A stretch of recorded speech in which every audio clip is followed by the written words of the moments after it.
Assalamualaikum warahmatullahi wabarakatuh. Alhamdulillah, wassalatu wassalamu ala rasulillah. Segala puji bagi Allah subhanahu wa ta'ala, juga salawat dan taslim kepada Nabi besar Muhammad sallallahu alaihi wa sahbihi wasallam. Melanjutkan bahasan sirah nabawi, dan ini adalah bahasan-bahasan penutup dalam kajian sirah kita. Semoga Allah subhanahu wa ta'ala berkahi. Dan kita akan memasuk insyaAllah ke kisah wafatnya Nabi alaihi salatu wassalam. Salah satu masalah dan musibah terbesar bagi umat manusia, bukan cuma umat Islam, dengan perginya Nabi alaihi salatu wassalam. Tapi alhamdulillah agama telah disempurnakan oleh Allah subhanahu wa ta'ala. Sebelum saya masuk ke masalah ini, tadi dalam bahasan kita di pagi hari, masalah haji wada'nya Nabi alaihi salatu wassalam, ada ayat-ayat Al-Quran yang berbicara masalah haji yang belum saya bahas, dan saya akan bacakan dulu beberapa ayat dalam surah Al-Baqarah, karena memang itu berhubungan sekali dengan bahasan hajinya Nabi alaihi salatu wassalam. Yaitu surah Al-Baqarah, surah nomor 2 ayat 196. Dimulai dari 196. A'udzu billahi minasyaitonir rajim. Bismillahirrahmanirrahim. Wa atimmul hajja wal umrata lillah.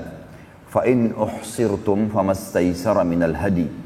ولا تحلقوا رؤوسكم حتى يبلغ الهدي محله فمن كان منكم مريضا أو به أذى من رأسه ففدية من صيام أو صدقة أو نسك فإذا أمنتم فمن تمتع بالعمرة إلى الحج فما استيسر من الهدي ومن لم يجد فصيام 3 أيام في الحج و7 إذا رجعتم تلك 10 كاملة ذلك لمن لم يكن أهله حاضر المسجد الحرام wattaqullaha wa'lamu annallaha syadidul iqab. Yang artinya itu ayat 196-nya, dan sempurnakanlah ibadah haji dan umrah karena Allah, dan jika kamu terkepung atau terhalang oleh musuh atau karena sakit, maka sembelihlah korban yang mudah didapat agar bisa membuka kain ihram dan pulang ke negara masing-masing, dan jangan kamu mencukur kepalamu sebelum korban sampai di tempat penyembelihannya. Jika ada di antara kamu yang sakit atau ada gangguan di kepalanya, lalu ia bercukur. Karena orang kalau menggunakan ihram, tadi saya jelaskan di pagi hari, tidak boleh dia mencabut bulu di badannya, tidak boleh memotong kuku, tidak boleh pakai wangi-wangian kalau sudah niat ihram, sudah niat haji atau umrah. Maka kalaupun dia sampai mencukur rambutnya, maka dia harus berfidyah, yaitu berpuasa atau bersedekah atau berkorban. Apabila kamu telah merasa aman, tidak ada lagi musuh yang akan menahanmu untuk pergi haji atau umrah, maka barang siapa yang ingin mengerjakan umrah sebelum haji, di dalam bulan haji, wajiblah ia menyembelih korban yang mudah didapat. Tapi jika ia tidak menemukan binatang korban atau tidak mampu, maka wajib berpuasa 3 hari dalam masa haji dan 7 hari apabila kamu kembali dari haji itu, maksudnya di negara masing-masing. Itulah 10 hari yang sempurna. Demikian itu kewajiban membayar fidyah bagi orang-orang yang keluarganya tidak ada di sekitar Masjidil Haram atau orang-orang yang bukan penduduk kota Mekah. Dan bertakwalah kepada Allah dan ketahuilah bahwasanya Allah sangat keras siksaannya. Tentu rentetan haji sudah saya jelaskan rincian dari tanggal 8 sampai tanggal 13 di pagi tadi. Dan ini adalah penguat dan penjelas daripada apa yang kita paparkan tentang haji Nabi alaihi salatu wassalam. Ayat 197-nya berbunyi Al-Hajju Ashhurum Ma'lumat. فَمَنْ فَرَضَ فِيهِنَّ الْحَجَّ فَلَا رَفَثَ وَلَا فُسُوقَ وَلَا جِدَالَ فِي الْحَجِّ وَمَا تَفْعَلُ مِنْ خَيْرٍ يَعْلَمْهُ اللَّهُ وَتَزَوَّدُوا فَإِنَّ خَيْرَ الزَّادِ التَّقْوَى وَاتَّقُونِ يَا أُولِي الْأَلْبَابِ. Musim haji itu adalah beberapa bulan yang dimaklumi. Ya. Disebutkan awal bulan haji itu adalah Syawal, Dzulqa'dah, dan 13 hari pertama bulan Zulhijjah. Barang siapa yang menetapkan niat dalam bulan itu akan mengerjakan haji, maka dia tidak boleh rafath.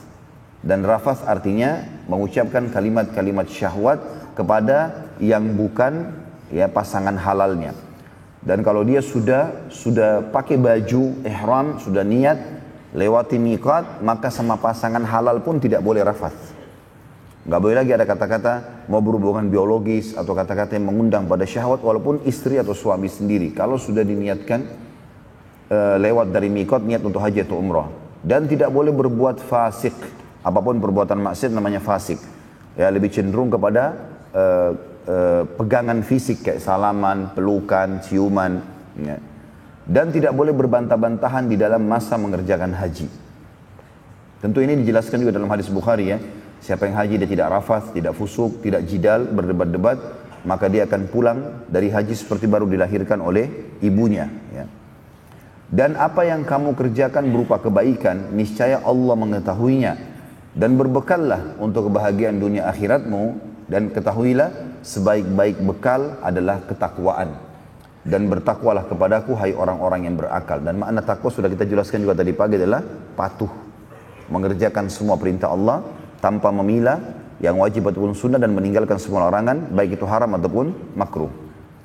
Ayat 198-nya, "Laisa 'alaikum junahun an tabtagu fadlan min rabbikum, fa idza afattum min arafatin fadhkurullaha 'indal masy'aril haram, wadhkuruhu kama hadakum wa in kuntum min qablihi laminadh dhallin." Tidak ada dosa bagi kalian untuk mencari karunia atau rezeki hasil perniagaan dari Tuhanmu. Maka apabila kamu telah bertolak dari Arafah, dan kita sudah dijelaskan ya, Arafah pada pagi hari tanggal 9. Berzikirlah kepada Allah di Masy'aril Haram. Yang dimaksud adalah Muzdalifah, ya, Mina. Dan berzikirlah dengan menyebut nama Allah sebagaimana yang ditunjukkannya kepadamu, sesuai dengan yang disyariatkan saja.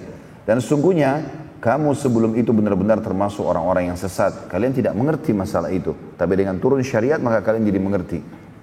199. Thumma afidu min haitsu afadhan nasu wastaghfirullah innallaha ghafurur rahim. Kemudian bertolaklah kamu dari tempat bertolaknya orang-orang yang banyak. Maksudnya dari Arafah menuju ke Muzdalifah. Sudah kita paparkan tadi pagi. Kalau Arafah pagi hari dari waktu duha, Nabi SAW masuk di Arafah kemudian sampai maghrib. Dan beliau menjamak qasar, takdim, sholat duhur asar. Kemudian isyaknya dan maghrib dan isyaknya dijamak takhir di Muzdalifah. Dan ini Allah sebutkan di 199 Al-Baqarah. Kemudian bertolaklah kamu setelah selesai terbenam matahari maghrib dari Arafah. Dan mohonlah ampunan kepada Allah, sungguhnya Allah maha pengampun lagi maha penyayang. Ayat 200-nya, فَإِذَا قَضَيْتُمْ مَنَاسِكَكُمْ فَاذْكُرُوا اللَّهَ كَذِكْرِكُمْ آبَاءَكُمْ أَوْ أَشَدَّ ذِكْرًا فَمِنَ النَّاسِ مَنْ يَقُولُ رَبَّنَا آتِنَا فِي الدُّنْيَا وَمَا لَهُ فِي الْآخِرَةِ مِنْ خَلَاقٍ. Apabila kalian kamu telah menyelesaikan ibadah hajimu, maka berzikirlah dengan menyebut Allah sebagaimana kamu menyebut-nyebut atau membangga-banggakan nenek moyangmu.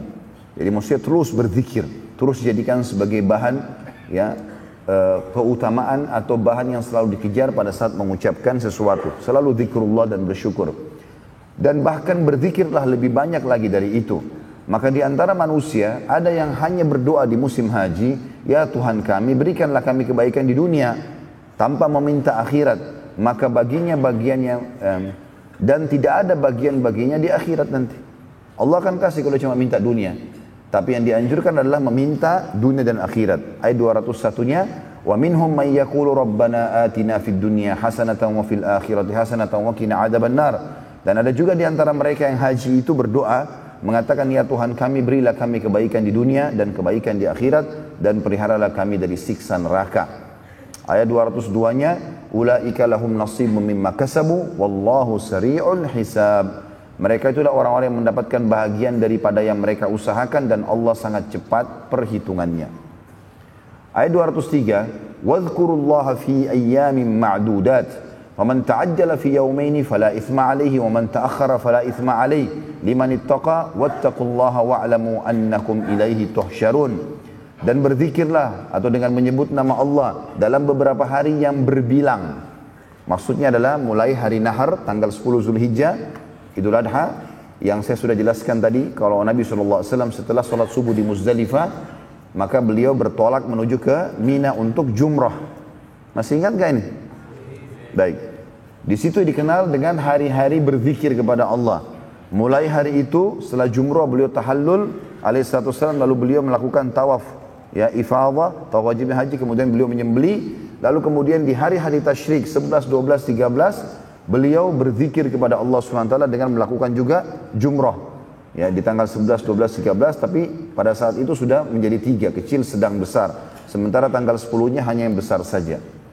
Allah mengatakan dan berzikirlah dengan menyebut Allah dalam beberapa hari yang berbilang. Barang siapa yang ingin cepat ya, berangkat dari Mina setelah 2 hari, maksudnya tanggal 12 Zulhijjah, maka tidak ada dosa baginya. Saya juga sudah jelaskan ini di Indonesia diistilahkan dengan nafar awal. Ya. Tanggal 12 Zulhijjah, mereka yang sudah mau keluar dari Mina boleh. Dan Barang siapa yang ingin menangguhkan keberangkatannya dari 2 hari itu sampai tanggal 13, maka tidak ada dosa pula baginya, dan itu bagi orang yang bertakwa. Artinya pahalanya lebih besar. Dan bertakwalah kepada Allah, ketahuilah bahwasanya kamu akan dikumpulkan kepadanya. Jadi ayat-ayat ini berbicara tentang masalah haji tentunya, melengkapkan bahasan kita sebelumnya karena saya belum sempat membacakan tadi pagi ayat-ayat ini. Ya. Juga ada poin penting tentang pelajaran haji wada. Ya. Pelajaran penting dari kejadian haji wada. Yang pertama, wajibnya haji bagi setiap muslim yang mampu. Karena dimasukkan dalam salah satu rukun Islam. Dan Nabi SAW mencontohkannya secara langsung. Walaupun ini haji pertama dan haji terakhir baginda Nabi SAW. Dan kita sudah tahu ini kewajiban tentunya. Dan cukup banyak hadis Bukhari Muslim yang menjelaskan masalah itu. Di antaranya Islam berdiri di atas 5 dasar. Syahadat, sholat, puasa Ramadan, zakat dan juga haji bagi yang mampu. Ya. Maka ini tentu ibadah yang sangat ditekankan. Ini pelajaran pertama dari haji wada Nabi SAW. Yang kedua, tersempurnakannya agama Islam di haji wada itu. Sebagaimana sudah kita jelaskan turun surah Al-Ma'idah ayat berapa? Ayat 3. Ya. Tentang pengharaman hewan-hewan ya, yang tercekik, jatuh dan seterusnya yang sudah kita jelaskan. Dan turunnya ayat hari ini aku sempurnakan agama kalian. Ini yang kedua, tentang sempurnanya agama Islam. Yang ketiga, padatnya wasiat Nabi SAW. Dan sudah kita rincikan ya, khutbah Nabi SAW di Namirah, di Arafah. Semuanya dari hal-hal yang berhubungan dengan Allah Subhanahu Wa Taala sampai ditutup dengan kasus masalah rumah tangga, hak dan kewajiban suami istri. Dan sudah kita paparkan juga panjang lebar tentang poin-poin ini pada pertemuan kita sebelumnya. Ini juga pelajaran dari haji wada. Ya. Yang keempat, yang diambil pelajaran di sini adalah setelah pulang dari haji wada, Nabi SAW masuk dalam proses kematian dengan sakit. Dan ini juga sudah diambil dari khutbah beliau sendiri di Namirah yang beliau mengatakan di awal khutbahnya setelah memuji Allah Subhanahu Wa Taala dan juga salawat untuk diri beliau SAW, beliau mengatakan, wahai manusia dengarkanlah baik-baik karena aku tidak akan menemui kalian lagi setelah tahun ini di tempatku ini. Ya, artinya aku tidak akan sampai di musim haji tahun depan. Ya, dan ini juga penyampaian Nabi SAW tentang wafat. Dan tentu wafatnya Nabi SAW berarti tentu risalah langit sudah sempurna. Ya, dan ini yang menyebabkan Abu Bakar radhiyallahu anhu menangis. Sebagaimana akan kita jelaskan nanti. Ini pelajaran-pelajaran penting dari masalah haji wada. Sekarang kita masuk teman-teman sekalian ke kisah yang agung sekali tentang wafatnya manusia terbaik, pilihan Allah Subhanahu Wa Taala, pemimpin anak Adam, ya, baik di dunia maupun di akhirat nantinya. Dan beruntunglah kita menjadi pengikut manusia terbaik ini. Malam hari dari hari pembentukan pasukan Usama bin Zaid, saya sudah jelaskan juga di akhir penutupan ceramah kita tadi pagi, bahwasanya waktu Nabi SAW pulang awal bulan Muharram ke Madinah, maka beliau tidak ada kegiatan apa-apa, tapi awal bulan Safar, bulan kedua, beliau membentuk pasukan untuk menyerang wilayah mana? Hah? Ada yang ingat gak? Hah? Apa nama wilayahnya? Hah? Siapa yang nyaut tuh? Ya, Pak? Hah? Balikpapan?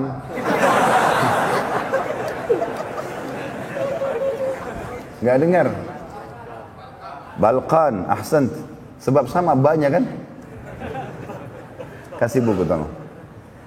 Baik, Nabi SAW membentuk pasukan Usama bin Zaid radhiyallahu anhu untuk ke Balkan, daerah Palestina. Dan tujuan utama adalah merebut Baitul Maqdis dari jajahan pada saat itu atau di bawah naungan pasukan Romawi. Karena wilayah Tabuk orang-orang Romawi sudah tidak berani melawan Nabi SAW, maka Nabi membentuk pasukan untuk ke sana. Dan sudah kita jelaskan juga hadis terakhir penyebutan Nabi SAW masalah itu pada saat beberapa sahabat ada yang sempat ya bukan memprotes tapi mengatakan bagaimana bisa di dalam pasukan ada Abu Bakar, ada Umar, ada Uthman, ada Ali, ada Talha, ada Zubair, ada sahabat-sahabat mulia senior semua. Lalu dipimpin pasukan perang oleh Usama bin Zaid yang umurnya masih 18 tahun pada saat itu. Maka Nabi SAW pun bersabda pada saat itu, telah sampai berita kepadaku begini dan begitu, ketahuilah Usama sama dengan ayahnya Zaid layak untuk memimpin pasukan. Maka pada malam itu, tentu pasukan Usama bin Zaid sudah disuruh keluar oleh Nabi SAW. Begitu keluar dari kota Madinah, mereka berkemah di luar kota Madinah. Dan termasuk sunnah Nabi SAW, beliau selalu keluar dari kota Madinah dan belum berapa jauh dari Madinah, beliau istirahat dulu. Dan sering kali beliau menjamak sholat di luar Madinah. Maka pasukan Usama pun sampai di situ. Di malam itu, di bulan Safar, pada saat pasukan Usama bin Zaid diutus oleh Nabi SAW keluar dari Madinah, maka Nabi SAW berkata kepada Abu Muwaidah. Abu Muwaidah ini adalah salah satu mantan budak Nabi SAW. Jadi diistilahkan Abu Muwaidah maulan Nabi SAW. Orang ini sering kali menemani Nabi SAW di akhir hidupnya. Dan pada saat itu Nabi SAW sedang berdua dengannya dan dia meriwayatkan hadis radhiyallahu anhu mengatakan bahwasanya Nabi SAW berkata kepadaku di malam itu, aku ingin mengunjungi kuburan Baqi, kuburan para sahabat yang berada dekat masjid Nabi SAW yang sangat masyhur, dan kita dianjurkan untuk menziarahi kuburan Baqi kalau kita sedang ada, karena Nabi SAW merutinkan menziarahi Baqi ya seringkali dalam satu pekan 2 kali. Dan ini malam beliau mengutus pasukan Usama berkata kepada Abu Muwaidah, aku ingin mengunjungi kuburan Baqi dan memohon ampun kepada Allah untuk mereka. Dan ini juga keluar sunnah kita mendoakan agar orang yang sudah mati pada saat kita ziarah kubur agar diampuni dosa-dosanya. Pada saat tiba di Baqi, Rasulullah SAW berdoa kebaikan dan rahmat untuk penghuni Baqi serta memohon ampun untuk mereka. Lalu beliau berkata kepada Abu Muwaidah, sungguh wahai Abu Muwaidah, fitnah sudah datang. Fitnah sudah datang. Artinya aku ini sebentar lagi akan mati. Gak ada yang memimpin umat ini. Maka masing-masing harus dengan akal sehatnya memimpin sesuai dengan hukum nih. Fitnah telah datang. Riwayat lain, Nabi SAW naik atas sebuah batu lalu mengatakan, sungguh aku diperlihatkan fitnah berada di pintu-pintu rumah kalian, di setiap rumah di Madinah. Lalu Nabi SAW menghadap ke arah kuburan Baqi seraya berkata, sungguh kegembiraan buat kalian, syukur kalian mati gitu, ya, lebih dulu karena fitnah telah datang. Artinya kalau kalian tidak meninggal, kemudian kalian hadapi fitnah-fitnah ini, ya, seperti kasus terjadinya fitnah pembunuhan Uthman bin Affan, nanti pembunuhan Ali bin Abi Thalib gitu kan, terjadinya peperangan-peperangan di antara para sahabat, ada fitnah gitu. Maka berita gembira buat kalian karena fitnah telah datang. Kalian sudah mendahului masalah itu. Lalu beliau berkata lagi kepada Abu Muwaidah, wahai Abu Muwaidah, sungguh aku telah diberi pilihan. Aku menguasai seluruh bumi dan perbendaharaannya. Lalu aku masuk surga dengan aku menemui Tuhanku dan aku masuk surga. Ini pilihan yang luar biasa. Artinya Nabi SAW dikasih pilihan pada malam itu.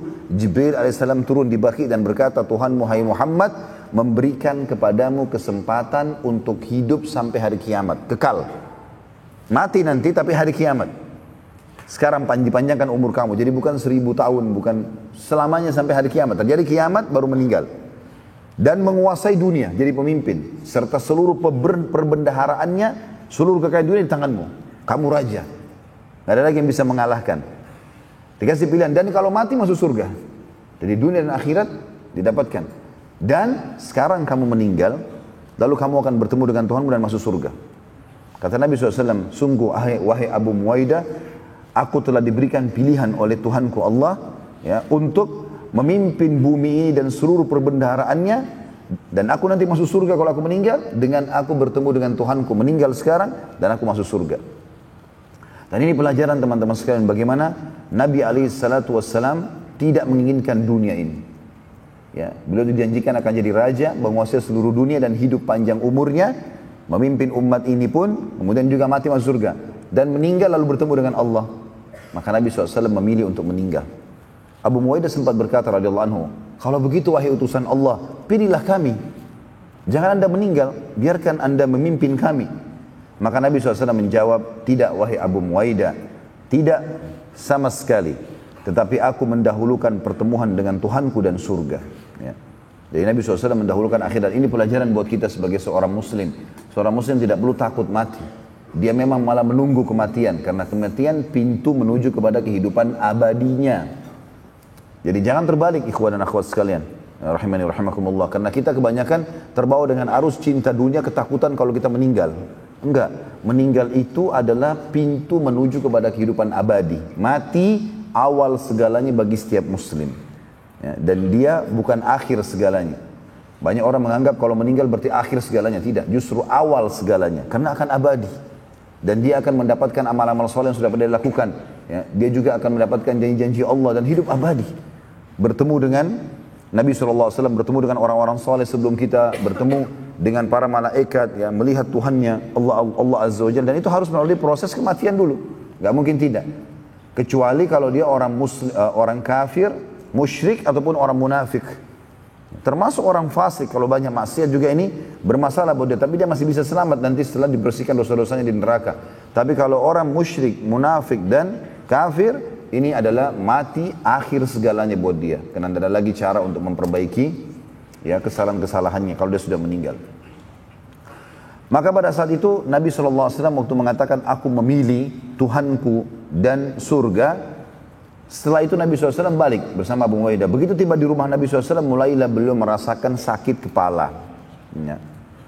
Dan beliau merasa sakit kepala yang luar biasa pada saat itu. Dan waktu masuk ke dalam rumah, dalam hadis Bukhari Muslim dijelaskan, maka Nabi SAW begitu masuk mengucapkan salam di rumah Aisyah radhiyallahu anha. Aisyah pertama sekali melihat Nabi mengatakan, kepalaku sakit ya Rasulullah. Maka kata Nabi SAW, tidak wahai Aisyah, aku yang sebenarnya sedang sakit kepala. Ya. Maka Aisyah berkata, wahai utusan Allah, apakah anda juga merasakan sakit sebagaimana kami merasakannya? Kata Nabi SAW, iya. Bahkan kami, kalangan para nabi, merasakan 2 kali lipat dari apa yang dirasakan oleh 2 laki-laki di antara kalian. Jadi kalau misalnya demam kita itu 40 derajat itu sudah sangat panas. Maka Nabi SAW 80. Gitu kan? Jadi double dari penyakit itu. Dalam sebuah riwayat Bukhari, pernah ada seorang sahabat datang mengunjungi Nabi SAW di hari sakitnya beliau, lalu memegang dahi Nabi SAW karena panasnya. Maka dia mengatakan, aku tidak mampu untuk memegang dahi Nabi SAW karena panasnya. Lalu aku mengatakan, ya Rasulullah, sungguh anda telah ditimpa demam yang tidak normal, tidak biasanya. Sangat luar biasa, seperti api panasnya. Nah, kata Nabi SAW, benar. Karena kami akan diberikan cobaan 2 kali dari yang diberikan cobaan kepada kalian. Para nabi-nabi maksudnya. Lalu sahabat itu bertanya, ya Rasulullah, bagaimana dengan, apakah itu berarti anda dapat double pahala juga? Kata Nabi SAW, iya. Ya, kami akan mendapatkan itu. Lalu sahabat ini bertanya, ya Rasulullah, lalu siapakah ya orang yang paling berat cobaannya? Kata Nabi SAW, para nabi-nabi. Lalu datang orang-orang beriman yang mendekati iman para nabi, lalu seterusnya seperti itu. Maka cobaan akan datang sesuai dengan kadar keimanan seseorang.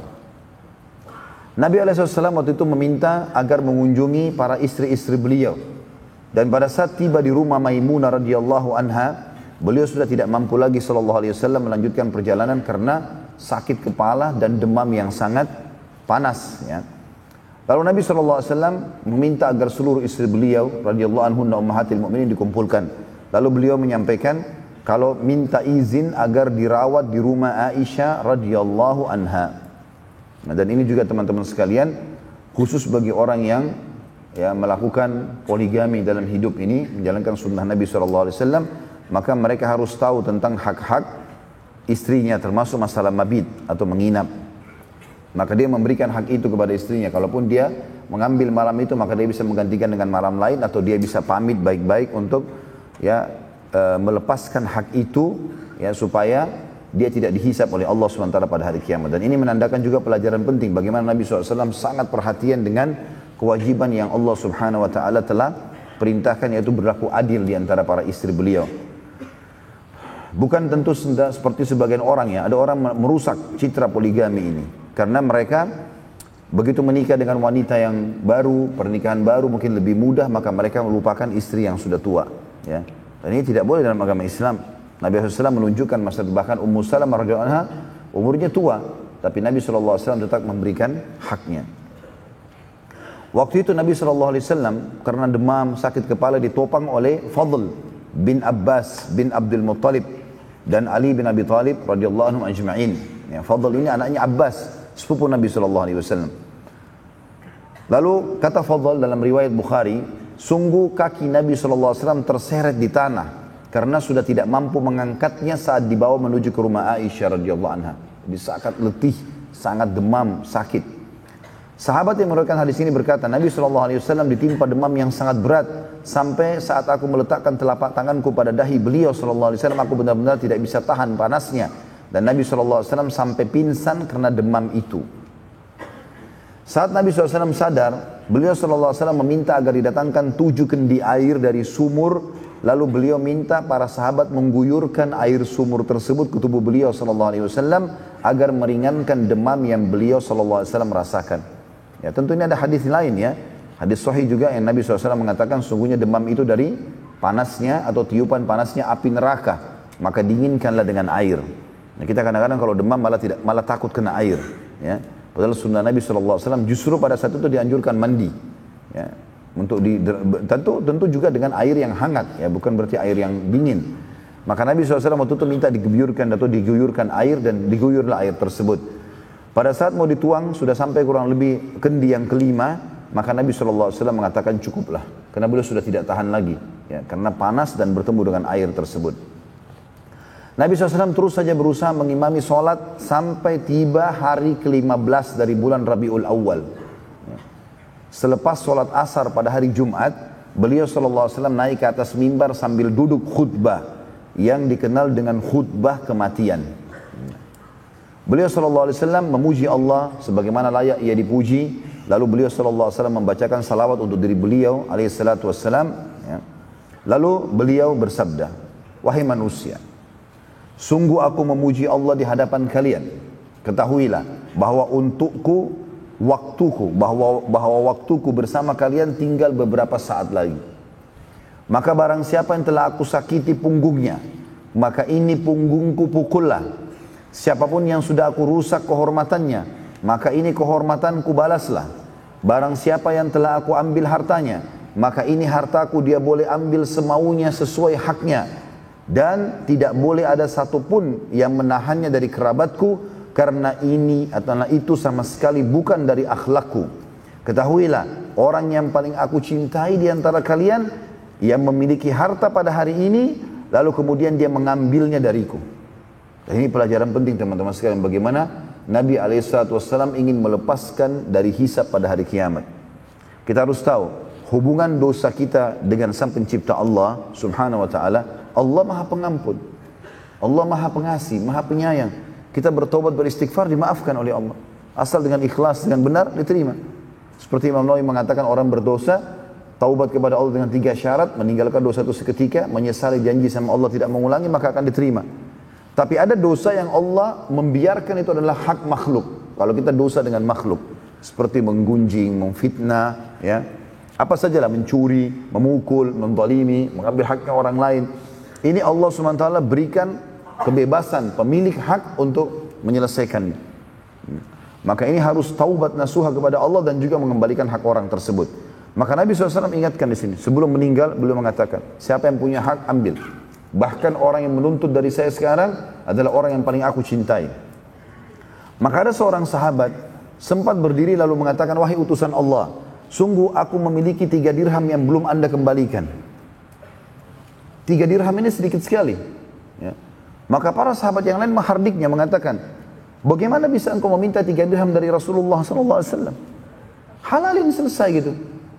Ya, kadang-kadang Nabi SAW kalau lagi jalan, ada sesuatu yang beliau pengen, lalu sahabat buru-buru membayarnya. Sebenarnya Nabi SAW juga tidak utang di sini ya, tapi dia berusaha untuk membayarkan untuk Nabi SAW. Tapi dia meminta. Cuman para sahabat berbeda dengan fikiran seseorang di antara kita teman-teman, karena mereka bukan mengejar uang tersebut, tapi mereka mengejar poin-poin seperti yang dikatakan orang ini. Maka orang itu menjawab mengatakan, aku mengejar cinta Nabi SAW yang telah beliau SAW janjikan karena menagih. Siapa yang mau nagih, maka akan dapat cinta. Jadi saya tidak butuh 3 dirham itu. Juga ada sahabat, lalu Nabi SAW mengatakan begini kepada Fadl, sepupunya bin Abbas, berikan haknya orang ini 3 dirham. Nabi SAW mengulangi sampai 3 kali, maka tidak seorang pun berdiri. Sampai ada seseorang, ya, sampai Nabi SAW mengatakan begini, siapa yang tidak ingin menagihnya, maka sebaiknya ia menghalalkannya.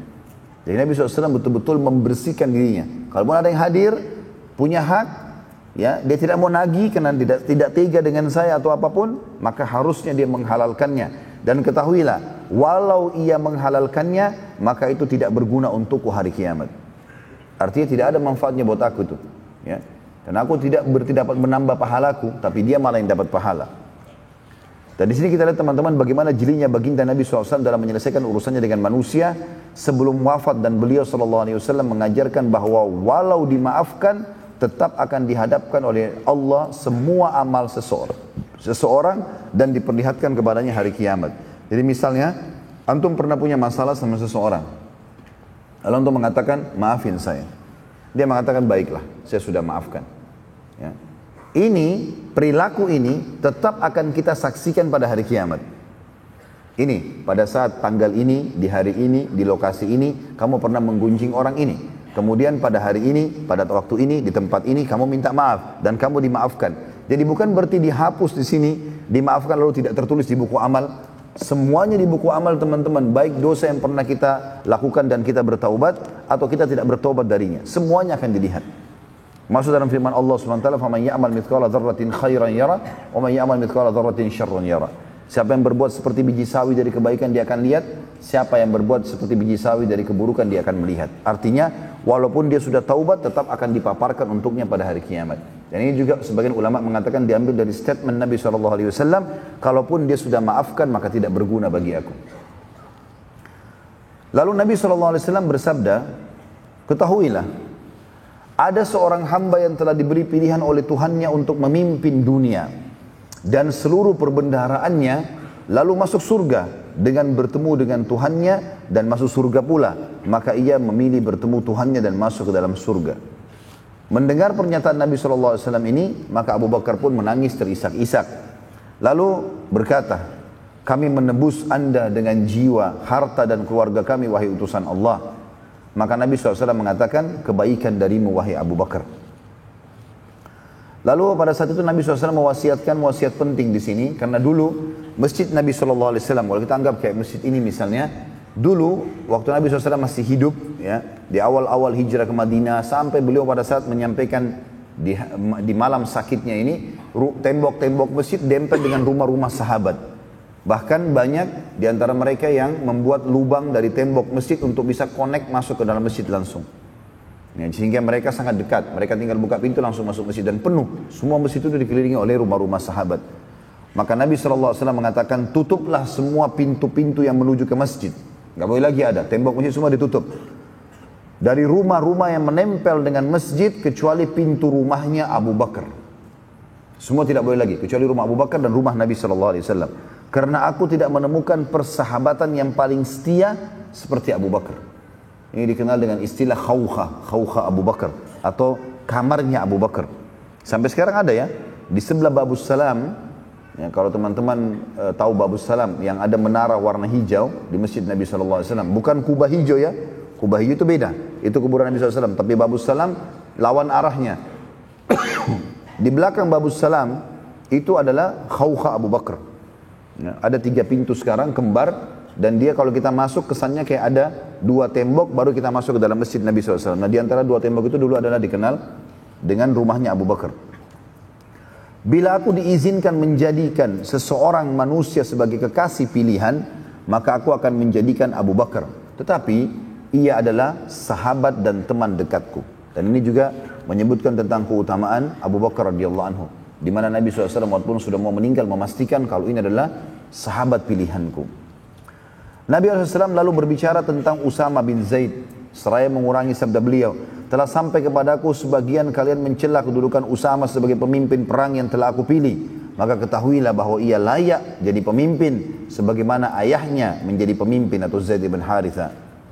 Nabi SAW lalu mewasiatkan kepada muslimin agar berperilaku baik kepada Ansar, orang-orang asli Madinah, seraya bersabda, berperilaku baiklah kepada kaum Ansar, karena manusia banyak yang menyimpang dari agama, sementara Ansar tidak pernah berubah. Dan ini teman-teman menandakan bahwasanya orang-orang asli Madinah yang turun-temurun sampai sekarang masih ada di Madinah, dari turunan Ansar, mereka adalah orang-orang yang berpegang teguh pada agama Nabi SAW. Dan ini keutamaan beliau. Bahkan ini tidak disebutkan kepada Quraisy, ya. Yang Nabi SAW dari situ. Beliau mengatakan, berperilaku baiklah dengan Ansar, bersangka baiklah, berteman baiklah, ya, bermuamalah dengan baiklah. Karena banyak manusia menyimpang dari agama sementara Ansar tidak akan berubah sampai hari kiamat nanti. Nabi SAW juga mewasiatkan muslimin. Tentu Ansar ada dua suku ya, Aus dan Khazraj.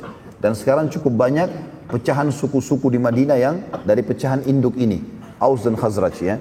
Kami mengenal banyak teman-teman dari Madinah waktu kami masih mahasiswa, memang suku-suku mereka pecahan dari dua suku ini. Dan Masya Allah memang dari akhlaknya, ya dari pendidikan, jalan pendidikan, muamalahnya itu bagus sekali orang-orang ini. Nabi SAW juga mewasiatkan agar muslimin berperilaku baik dengan para wanita seraya bersabda, aku wasiatkan dengan berbuat baik kepada para wanita, lindungi, didik, ya, kasihani dan maafkan. Itu makna daripada aku wasiatkan. Di sini maksudnya adalah ibu, istri, saudari, anak perempuan. Ini semua punya kedudukan di mata kaum muslimin. Harus dihormati, ya, dididik, dibantu, ya, dipenuhi kebutuhannya. Semuanya masuk dalam makna ini. Lalu pada saat itu Nabi SAW memasuki rumahnya.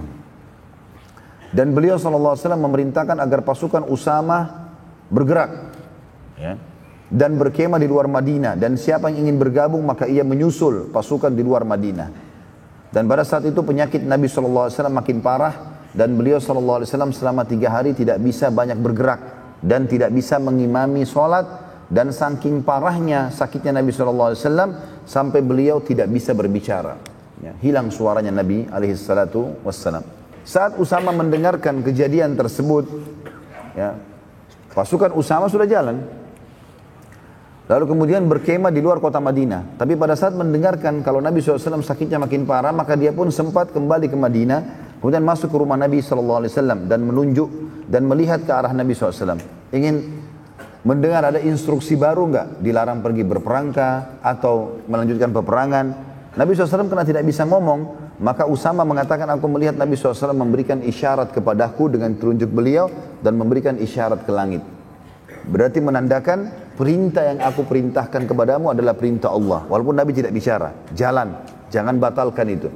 Dan juga Usama mengatakan aku tahu kalau Nabi SAW sedang mendoakanku. Setelah hari ketiga dari sakitnya Nabi SAW, beliau tidak bisa imami sholat, beliau pun sholat di atas ranjangnya. Maka beliau pun bersabda kepada Aisyah radhiyallahu anha yang pada saat itu sedang berdua dengan Nabi SAW. Hanya berdua di dalam kamar. Dan Nabi SAW sudah sangat lemah. Perintahkan agar Abu Bakar mengimami sholat. Maka pada saat itu Aisyah pun khawatir bila ia sampaikan sementara keadaan Nabi SAW sangat parah. Maka nanti akan ada prasangka-prasangka dari orang-orang kalau ia mengarang-ngarang wasiat tersebut. Apalagi Abu Bakar posisinya adalah ayahnya. Berarti menggantikan posisi Nabi SAW sebagai pemimpin umat dan ia adalah anaknya Abu Bakar di sini. Aisyah berkata radhiyallahu anha, wahai utusan Allah, sungguh Abu Bakar orang yang lemah secara fisik. Hatinya pun, suaranya pun kecil. Dan dia suka sekali menangis. Hatinya sangat lembut. Maka coba pilihlah orang lain.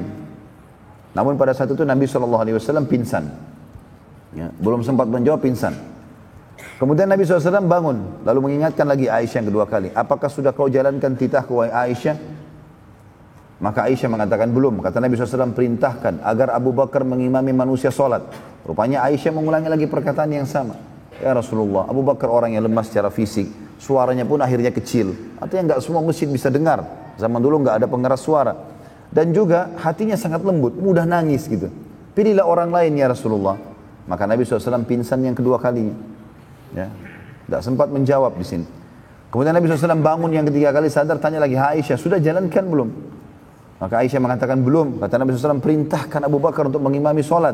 Aisyah pun mengulangi yang ketiga kali perkataan yang sama. Maka di sini Nabi SAW sempat marah dan mengatakan, sungguh kalian wahai wanita sama saja dengan penggoda-penggoda Yusuf. Perintahkan agar Abu Bakar mengimami manusia sholat. Artinya jalankan kalau sudah dititahkan, tidak usah punya pilihan lain. Maka pada saat itu pun Aisyah akhirnya ketakutan jangan sampai ya Nabi SAW murka dan ini mengundang murkanya Allah. Maka beliau pun akhirnya keluar pada saat itu untuk menemui siapa saja di masjid agar mengimami sholat. Ya. Maka Aisyah radhiyallahu anha setelah mendengar teguran Nabi alaihi salatu wassalam yang tegas kepada beliau, maka dia pun ketakutan. Dan memang perlu digarisbawahi, ini pelajaran juga. Tentu Aisyah radhiyallahu anha di sini bukan dinilai sebuah perilaku yang buruk, akhirnya langsung divonis orang yang tidak patuh kepada Nabi alaihi salatu wassalam. Karena kondisi pada saat itu adalah Aisyah bersama dengan Nabi SAW di dalam kamar. Kondisi Nabi SAW lagi sakit parah dan dikhawatirkan nanti masyarakat ada yang atau muslimin berpikir kalau Aisyah mengarang-arang ya wasiat tersebut. Dan beliau juga dengan santun menyampaikan kepada Nabi SAW, ya Rasulullah, Abu Bakar orang yang lemah secara fisik, berarti otomatis suaranya pun kecil, tidak kedengaran, hatinya lembut, suka menangis. Pilihlah orang lain, gitu kan. Walaupun sebenarnya kalau kita kembali kepada hukum agama yang asli, ya yang sebenarnya kalau sudah titah Allah dan Rasulnya tidak boleh dibantah. Mau berat, mau ringan, ya maka semua diterima. Karena Allah Subhanahu Wa Taala menyebutkan dalam surah Al-Ahzab, surah nomor 33 ayat 36. A'udzu billahi minasyaitonir rajim wa ma kana lil mu'minin wala mu'minatin idza qadallahu wa rasuluhu amran an yakuna lahumul khiyaratu min amrihim wa may ya'sillaha wa rasulahu faqad dhalla dhalalan mubina. Dan tidaklah patut bagi laki-laki mukmin dan tidak pula bagi perempuan mukminah apabila Allah dan Rasulnya telah menetapkan satu ketetapan, akan ada bagi mereka pilihan yang lain tentang urusan mereka. Dan barang siapa yang mendurhakai Allah dan Rasulnya, maka sungguh dia telah sesat dengan kesesatan yang nyata. Ya. Jadi di sini jelas sekali ayat ini menekankan kalau sudah titah dari Nabi SAW atau ya tentu di awal dari titah Allah SWT dan titah Nabi SAW, maka otomatis seorang mukmin tidak ada pilihan lain. Haram, selesai ditinggalkan. Kalau mau lakukan berarti dia tahu konsekuensi hukumnya. Maka Aisyah radhiyallahu anha karena ketakutan pada saat itu, beliau pun akhirnya keluar dari rumah, dan orang yang pertama ditemui dari pintu rumah Nabi SAW, rumah Aisyah yang dibuka langsung ke masjid adalah sepupu Nabi SAW yang bernama Abdullah bin Zum'ah radhiyallahu anhu. Lalu Aisyah berkata, wahai Abdullah, berdirilah dan perintahkan agar Abu Bakar mengimami manusia sholat. Abdullah waktu itu dia mencari di masjid, tidak menemukan Abu Bakar dan sudah tiba waktu sholat. Maka kebetulan karena Abu Bakar itu berada di luar kota Madinah, ya, atau dalam buku-buku sirah sebagian dikatakan di luar benteng Madinah, karena dulu Madinah memiliki benteng. Keluar dari situ di arah kebun beliau radhiyallahu anhu, maka Abdullah melihat atau mencari siapa kira-kira yang lebih baik setelah Abu Bakar. Maka dia pun menemukan Umar bin Khattab ada di masjid. Maka Abdullah mengatakan, wahai Umar, berdirilah dan imamilah manusia. Di sini juga pelajaran teman-teman sekalian ya. Kalau instruksi terarahkan kepada satu orang, dan instruksi ini memang penting sekali, seperti mengimami sholat itu penting sekali, gitu kan? Ternyata tidak ditemukan orangnya, maka semestinya dia harus berusaha dulu, terus saja, karena ini perintah dari Nabi SAW. Kalau tidak bisa, maka harus kembali menanyakan, kira-kira kalau tidak ada siapa yang akan menggantikan. Tapi di sini Abdullah radhiyallahu anhu berijtihad. Beliau lalu melihat, kayaknya Abu Bakar tidak ada nih, keliling masjid nggak ada, nggak sempat keluar masjid, nggak sempat nanyakan, nggak sempat keluar Madinah. Maka dia lihat ada Umar, langsung dia bilang, hai Umar, berdirilah imamilah sholat. Umar pun berpikir, karena Abdullah sepupu Nabi SAW, maka dia pun mengira bahwasanya ini adalah perintah dari Nabi SAW. Dan Umar orangnya jahur, suaranya keras. Maka Umar pun waktu iqamah sholat mengimami sholat, dan Nabi SAW dengar suaranya Umar, bukan suaranya Abu Bakar jadi imam. Maka Nabi SAW pada saat itu mengangkat suara beliau semampu mungkin sambil mengatakan, sungguh Allah dan Rasulnya menolak menjadi imam kecuali Abu Bakar. Ya. Maka Nabi SAW dan Nabi SAW mengulang ini sampai 3 kali. Dan yang keempat beliau mengatakan, mana Abu Bakar? Padahal Umar bin Khattab lagi jadi imam pada saat itu. Dan Nabi SAW tegas di sini, tidak boleh. Abu Bakar saja. Allah dan Rasulnya tidak menerima kecuali Abu Bakar. Dan ini teman-teman sekalian, ulama mengatakan ini termasuk dalil yang sangat sharih, yang sangat jelas, kalau pemimpin setelah meninggal Nabi SAW hanya Abu Bakar. Ya, karena pada saat itu pemimpin sholat, mengimami sholat. Ya, ini sudah saya jelaskan pada saat memaparkan materi tentang kriteria pemimpin dalam Islam. Di antaranya, ya, dia bisa memimpin sholat. 5 waktu jadi imam, gitu kan.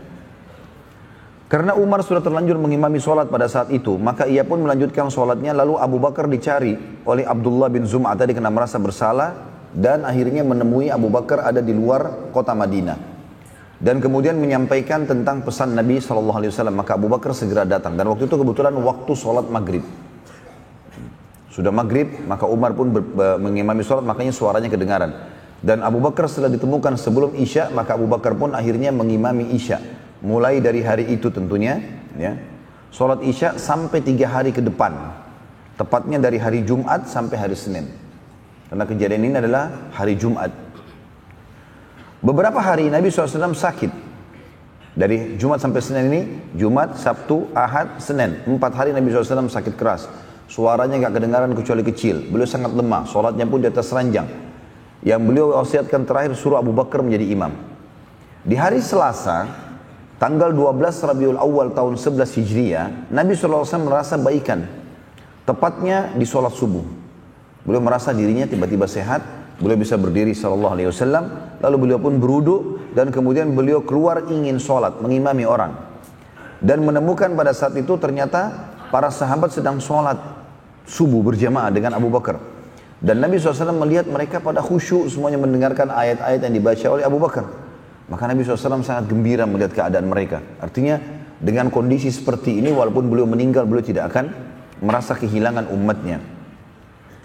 Rumah Aisyah radhiyallahu anha punya 2 pintu. Ada pintu langsung masuk ke masjid, ada pintu untuk keluar ke jalan Madinah. Maka pintu yang menuju ke masjid ini tidak dibuka kecuali Nabi SAW keluar di situ. Dan waktu Aisyah membuka pintu kemarin, ya, itu memang belum waktu sholat. Biasanya kalau waktu sholat terbuka itu hanya Nabi SAW. Maka para sahabat merasa yang buka pintu ini Nabi SAW, sementara mereka sholat. Ya. Waktu Nabi SAW lewat di hadapan mereka, para makmum ini, menuju ke arah imam tempatnya Abu Bakar, maka para sahabat meyakini bahwasanya betul Nabi SAW. Dan saking gembiranya, hampir seluruh sahabat waktu itu membatalkan sholat mereka. Dan ingin menyalami Nabi SAW karena sudah sekian hari mereka merasa terganggu sekali. 4 hari nggak ada berita Nabi SAW. Perintahnya bahkan menyuruh Abu Bakar menggantikan jadi imam. Sakitnya sudah sangat parah. Beberapa sahabat yang keluar menyampaikan kalau Nabi SAW sudah sangat lemah, demamnya tinggi, ya, sakit kepala dan seterusnya. Maka Nabi SAW pun jalan terus sampai ke sampingnya Abu Bakar. Abu Bakar pun merasa keberadaan Nabi SAW sementara sholat. Maka Abu Bakar pun ingin pindah dan mempersilahkan Nabi SAW untuk jadi imam sementara lagi sholat, ya. Kemudian Nabi SAW memberikan isyarat agar Abu Bakar tetap jadi imam, dan beliau SAW sholat di sebelah Abu Bakar. Abu Bakar pada saat itu menyampaikan atau melanjutkan sholatnya. Kemudian beliau berkata, ya, atau pada saat itu beliau memberikan isyarat kepada Nabi untuk maju, tapi Nabi SAW tetap membalas isyarat tersebut agar Abu Bakar tetap jadi imam. Lalu beliau bersabda, sementara Abu Bakar lagi sholat, Nabi bisikkan kalimat mengatakan, imamilah manusia wahai Abu Bakar. Maka Abu Bakar pun melanjutkan sholatnya, dan Nabi SAW berdiri sebelah kanan Abu Bakar radhiyallahu anhu. Dan ini menandakan teman-teman sekalian, boleh kita mengingatkan orang yang sedang sholat dengan kalimat, ya, maaf kiblatnya ke kanan sedikit, ya. Ini begini, di depan anda ada najis, dibahasakan. Walaupun orang sholat, dia tidak perlu membalasnya, tapi memberikan peringatan kepadanya. Tadi sholatnya kurang, misalnya. Riwayat lain berbunyi bahwasanya Nabi SAW mengimami sholat. Riwayat lain ada, dua-duanya riwayat sahih menjelaskan Abu Bakar pindah, lalu Nabi SAW mengimami sholat. Hanya saja beliau mengimami sholat sambil duduk, dan Abu Bakar radhiyallahu anhu sholat berdiri sebelah kanan Nabi SAW, seraya mengeraskan suara agar makmum mengetahui gerakan Nabi SAW. Dan dari sini juga keluar sebuah hukum, kalau imam suaranya nggak kedengaran, maka boleh makmum di belakangnya yang mengingatkan tentang panggilan-panggilan ruku, i'tidal, sujud, ya, dikeraskan suara. Selepas salam, Nabi SAW naik ke atas mimbar dengan dibantu oleh beberapa sahabat beliau, dan beliau pun berkhutbah sambil duduk karena kondisi fisiknya masih lemah, tapi beliau merasa sudah baikan. Lalu beliau pun bersabda, wahai manusia, setelah tahmid dan salat untuk diri beliau SAW, beliau mengatakan, wahai manusia, ketahuilah, fitnah telah datang seperti potongan dari malam hari yang gelap. Seseorang yang duduk lebih baik dari yang berdiri, dan yang berdiri lebih baik daripada yang berjalan. Ya. Artinya setelah aku meninggal nanti ini akan banyak masalah-masalah kalian hadapi. Maka kalau lagi tersebar fitnah, maka ketahuilah yang duduk, yang tidak ikut-ikutan lebih baik daripada yang berdiri. Dan yang berdiri lebih baik daripada yang berjalan. Artinya makin tidak terlibat makin baik. Ya, tentu di sini ya sebagian ulama menghubungkan ini dengan kasus yang terjadi di antara para sahabat. Ya. Ingatlah, jangan kalian memujiku melampaui batas setelah aku meninggal nanti. Sebagaimana Nasara atau Nasrani, orang-orang Kristen memuji Isa putra Maryam. Tadinya orang-orang Nasrani mengatakan Isa adalah Nabi Allah. Lama-lama karena cintanya sama Nabi Isa SAW, mereka mengubah, mengatakan anaknya Allah. Hati-hati, jangan sampai kalian melampaui batas. Dan jangan pernah jadikan kuburanku sebagai hari raya, dikunjungi dan merayakan sesuatu di kuburanku. Sesungguhnya Allah melaknat siapapun yang menjadikan kuburan Nabi mereka sebagai hari raya. Ya, untuk melakukan ibadah-ibadah ritual khusus di situ, dilarang oleh Nabi SAW. Dan ini kalau berlaku pada kuburan Nabi SAW tidak boleh, apalagi kuburan orang lain. Ya.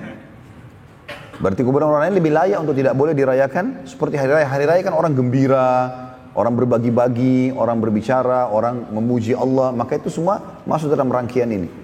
Jangan kalian jadikan itu. Makanya setelah Nabi SAW meninggal, sampai zaman Khulafaur Rasyidin, Umayyah, Abbasiyah, ya, sampai akhir-akhir pun atau di beberapa tahun di masa kejayaan Utsmaniyah pun kuburan Nabi SAW selalu tidak dilakukan atau tidak dijadikan ritual-ritual khusus ini, ya. Dan ini pelajaran bagi kita semua. Lalu kata Nabi SAW, tidak boleh ada dua agama di Jazirah Arab. Yang boleh hanya ada Islam, nggak boleh lagi. Agama apapun masuk, perangi, keluarkan dari Jazirah Arab. Ya. Nabi SAW lalu mewasiatkan agar muslimin menjaga sholat mereka. Selain beliau bersabda, ingatlah perbedaan dasar antara Islam dengan yang lainnya adalah sholat. Jagalah sholat kalian. Jagalah sholat kalian. 2 kali Nabi SAW ulangi. Juga berbuat baiklah dengan para budak dan wanita. Ketahuilah bahwa tidak ada kaum yang meninggalkan jihad kecuali Allah akan hinakan mereka. Dan ini juga peringatan tegas dari Nabi SAW agar kaum muslimin jangan lalai dari jihad. Mereka butuh untuk mempertahankan agama mereka, untuk diri mereka. Ada saatnya di mana memang darah dibutuhkan untuk ditumpahkan. Ada saatnya harta, ada saatnya dakwah. Ada saatnya semua itu terjalin di dalam atau terlihat dari kehidupan Nabi SAW. Ya, tidak mungkin seorang muslim luput dari masalah itu. Tentu kita tidak sengaja mencari-carinya, tetapi dalam kehidupan seorang muslim dia harus selalu siap dalam masalah-masalah seperti ini. Kapan dibutuhkan pengorbanan harta? Ya. Pengorbanan tenaga? Ya. Pengorbanan darah pun? Iya. Bahkan kata ulama, seringkali tempat itu kalau sudah sangat gersang dari keimanan, maka Allah Subhanahu wa taala sengaja mendatangkan di situ sebab yang akhirnya terkumandangkanlah jihad. Dan dengan jihad mereka bisa kembali kepada agama mereka. Nabi SAW setelah itu turun dari mimbar dan beliau masuk ke rumah beliau sambil berjalan, dan banyak sahabat yang berbicara dengan Nabi SAW. Nabi jalan normal. Dan karena Nabi SAW waktu ceramah suaranya agak lantang, dan waktu jalan juga beliau ngobrol, masuk ke dalam rumah pun ada beberapa sahabat yang ikut dan terdengar suara Nabi di luar rumah. Maka mulailah para sahabat gembira pada saat itu. Oh, Nabi SAW alhamdulillah sudah sembuh ini. Kekhawatiran kita beberapa hari ini kalau Nabi SAW akan meninggal sudah tidak ada. Abu Bakar pun pada saat itu sempat masuk dan izin, berkata kepada Nabi SAW, wahai utusan Allah, aku melihat anda sudah membaik. Dan aku sudah 3 hari ini atau 4 hari tepatnya dari Jumat sampai Senin mengimami sholat, aku sama sekali tidak melihat kondisi kebunku. Bisakah aku minta izin ya Rasulullah? Kata Nabi SAW, baik, lihatlah kebunmu. Ali bin Abi Thalib radhiyallahu anhu pada saat itu ada di dalam rumah Nabi SAW. Dan saat itu, ya, pada saat dia keluar dari rumah Nabi SAW, orang-orang pada ngurumuni menanyakan keadaan Nabi SAW. Maka Ali mengatakan, sungguh aku melihat Nabi SAW sudah baik, alhamdulillah, sehatan. Bisa ngobrol, bisa minum, bisa makan, bisa mengimami sholat. Dengan info tersebut, maka mayoritas sahabat makin gembira. Dan mereka sudah mulai beraktivitas kembali. Tadinya, selama hari Jumat sampai hari Senin, ya sampai Nabi SAW hari Selasa mengimami sholat itu, mereka semuanya berkumpul di masjid. Sampai mereka tidak pulang ke rumah kecuali untuk istirahat malam, lalu mereka kembali lagi menunggu informasi tentang kesehatan Nabi SAW. Waktu orang semua sudah keluar, lalu Abu Ali pun menjawab, memberikan ketenangan bagi orang-orang pada saat itu. Maka Abbas datang, radhiyallahu anhu ajma'in, paman Nabi SAW, lalu berkata, wahai Ali, aku melihat engkau menenangkan orang-orang. Kata Ali, aku hanya menyampaikan apa yang aku lihat. Memang Nabi SAW sehat, gitu kan? Maka Abbas berkata, wahai Ali, masuk dan temuilah Nabi SAW, serta minta wasiat yang baik untuk kita keluarganya. Maksudnya minta agar Nabi tunjuk kita keluarganya menjadi khalifah atau pengganti setelah beliau meninggal. Dan minta supaya jadi pemimpin. Semua itu karena aku, hai Ali, mengetahui wajah kematian di keturunan Abdul Muttalib. Dan aku melihat dari wajah Nabi SAW tanda-tanda kematian itu. Maka Ali radhiyallahu mengatakan, wahai paman, kira-kira bila aku minta atau kita minta khalifah dari Nabi SAW, lalu Nabi SAW keluarkan sebuah statement, kalau kalian tidak boleh menjadi khalifah, maka demi Allah kita akan terharamkan selamanya dari kekhalifahan. Maka lebih baik kita jangan minta, biarkan alami saja. Karena kalau Nabi SAW mengatakan tidak boleh kalian dari keturunanku jadi pemimpin, maka akan jadi masalah buat kita. Maka Abbas pun mengatakan engkau benar. Maka tidak usah kita bicarakan kepada Nabi SAW. Waktu itu, waktu orang semua sudah bubar, ya, pada saat itu, maka Nabi SAW kembali merasakan sakit. Dan pada saat itu sakitnya, seluruh tulang beliau SAW merasa lemah dan beliau pun bersandar di dada Aisyah radhiyallahu anha. Dan semua orang sudah keluar, tinggal Nabi SAW dengan Aisyah di situ. Waktu sementara bersandar di dada Nabi di dada Aisyah radhiyallahu anha, maka Abdurrahman bin Abi Bakar, anaknya dari anak Abu Bakar dan ini adalah saudaranya Aisyah, masuk ke dalam rumah tersebut dan memegang sebuah siwak. Dan mata Nabi SAW terarah ke siwak itu. Maka Aisyah mengatakan dalam hadis Bukhari, apakah anda ingin bersiwak wahai Rasulullah? Maka Nabi SAW memberikan isyarat dengan matanya, ya, dinaikkan turunkan matanya bahwasanya mau. Maka Aisyah pun meminta dari Abdurrahman, lalu beliau, Aisyah melunakkan, memotong bagian atasnya lalu melunakkan, ujungnya lalu menggosokkan atau menyiwakkan Nabi SAW, ya, pada saat itu. Dan ini menandakan teman-teman sunnah siwak ini menjaga bau mulut adalah hal yang sangat penting. Sampai Nabi SAW menjelang mati pun masih menjaganya. Dan dikatakan dalam riwayat-riwayat yang sahih, beliau tidak pernah masuk rumah kecuali memulai dengan siwak. Beliau bangun tidur memulai dengan siwak. Beliau mau tidur pun menggunakan siwak. Selalu menggunakan siwak. Bahkan kata Nabi SAW, kalau aku tidak menyusahkan umatku, maka aku akan suruh mereka bersiwak setiap kali mau sholat. Riwayat lain setiap kali mau wudu. Maka ini penting. Tentu kalau kita tidak punya kayu siwak, yang dimaksud di sini adalah targetnya membersihkan mulut. Sebagian ulama mengatakan menggunakan sikat gigi. Ya. Jadi ini juga termasuk hal yang mendasar sekali. Bagaimana seseorang di antara kita pada saat ingin bertemu dengan seorang pemimpin, maka dia menjaga bau mulutnya dan penampilan. Tapi bagaimana pada saat dia bangun sholat, kemudian bau mulutnya keluar, para malaikat juga ada. Ya, sebagaimana sabda Nabi SAW, malaikat terganggu dengan apa yang mengganggu manusia. Maksudnya bau-bau yang tidak sedap. Ya, bagaimana dia mengucapkan ayat-ayat Allah, bagaimana dia berdoa dalam kondisi mulutnya bau. Ya. Salah satu bab atau cabang dari muru'ah seseorang muslim menjaga hubungannya yang baik dengan Allah adalah bagaimana dia menjaga bau badannya, penampilannya di hadapan sang pencipta Allah. Allah akan memberikan nilai tersendiri di situ. Makanya Imam Malik rahimahullah, beliau kalau ingin menyampaikan hadis-hadis Nabi SAW, beliau mandi dan menggunakan baju yang baru. Gitu kan? Dan ditanya, kenapa anda lakukan ini? Oleh murid-muridnya beliau mengatakan, karena aku akan menyampaikan pesan-pesan dari Tuhanku yang disampaikan oleh utusannya Muhammad SAW. Begitu juga Abu Hanifah rahimahullah, setiap sholat malam selalu menggunakan baju yang bersih, wangi.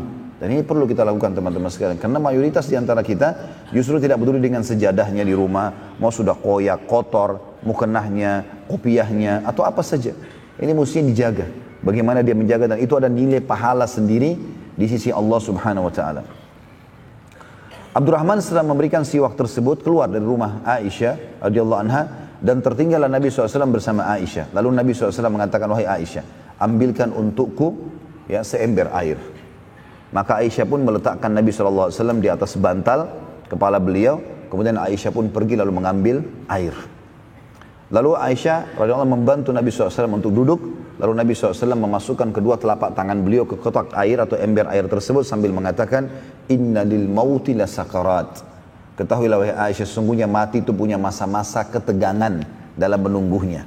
Lalu beliau membasuh wajahnya dengan air alaihi salatu wassalam. Sebagian ulama mengatakan disunnahkan kalau dianggap orang itu sudah menjelang sakaratil maut, tanda-tanda kematian ada pada dirinya di rumah sakit, maka sunnahnya adalah mengusapkan air di wajahnya.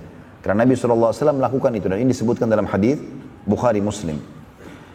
Lalu Nabi SAW kata Aisyah menceritakan dalam hadis Bukhari yang panjang, lalu aku pun melihat Nabi SAW pada saat bersandar di dadaku setelah mengusap air di wajah beliau, lalu beliau menunjuk jarinya ke langit sambil mengatakan Badir Rafiqil A'la, dan aku berharap ketemu dengan Tuhanku. Ya. Maka kata Aisyah, aku mengetahui kalau ini adalah pilihan terakhir yang diberikan kepada Nabi SAW, apakah beliau mau dipanjangkan umurnya dan tinggal memimpin dunia sampai hari kiamat baru meninggal dan masuk surga, atau beliau meninggal dan bertemu dengan Tuhannya.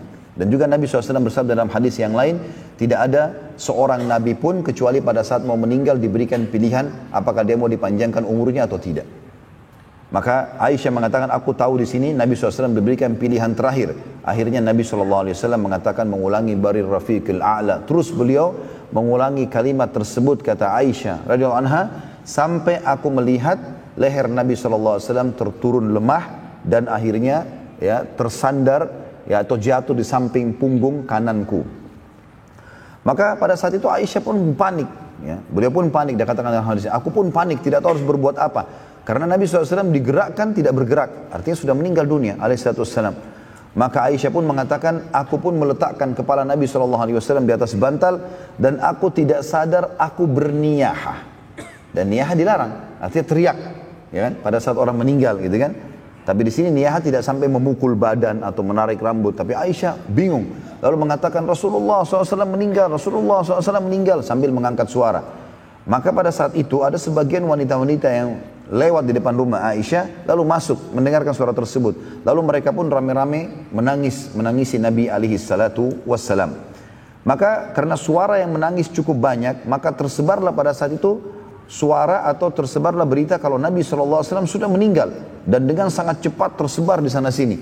Maka seluruh jalan-jalan di Madinah tersebar berita tentang kematian baginda Nabi alaihi salatu wassalam. Dan waktu itu orang semua bingung karena mereka baru saja tadi mengetahui Nabi SAW mengimami sholat subuh. Ya. Kemudian mereka juga jelas-jelas melihat Nabi SAW berbicara. Ali bin Abi Thalib menyampaikan berita gembira, gitu kan? Maka pada saat itu mereka tidak sadar. Dan yang paling pertama bergerak waktu mendengarkan berita tersebut adalah sahabat yang mulia Umar bin Khattab radhiyallahu anhu. Jadi siapa yang tidak kenal imannya Umar, teman-teman sekalian? Tapi ini musibah yang sangat besar, meninggalnya utusan Allah SWT.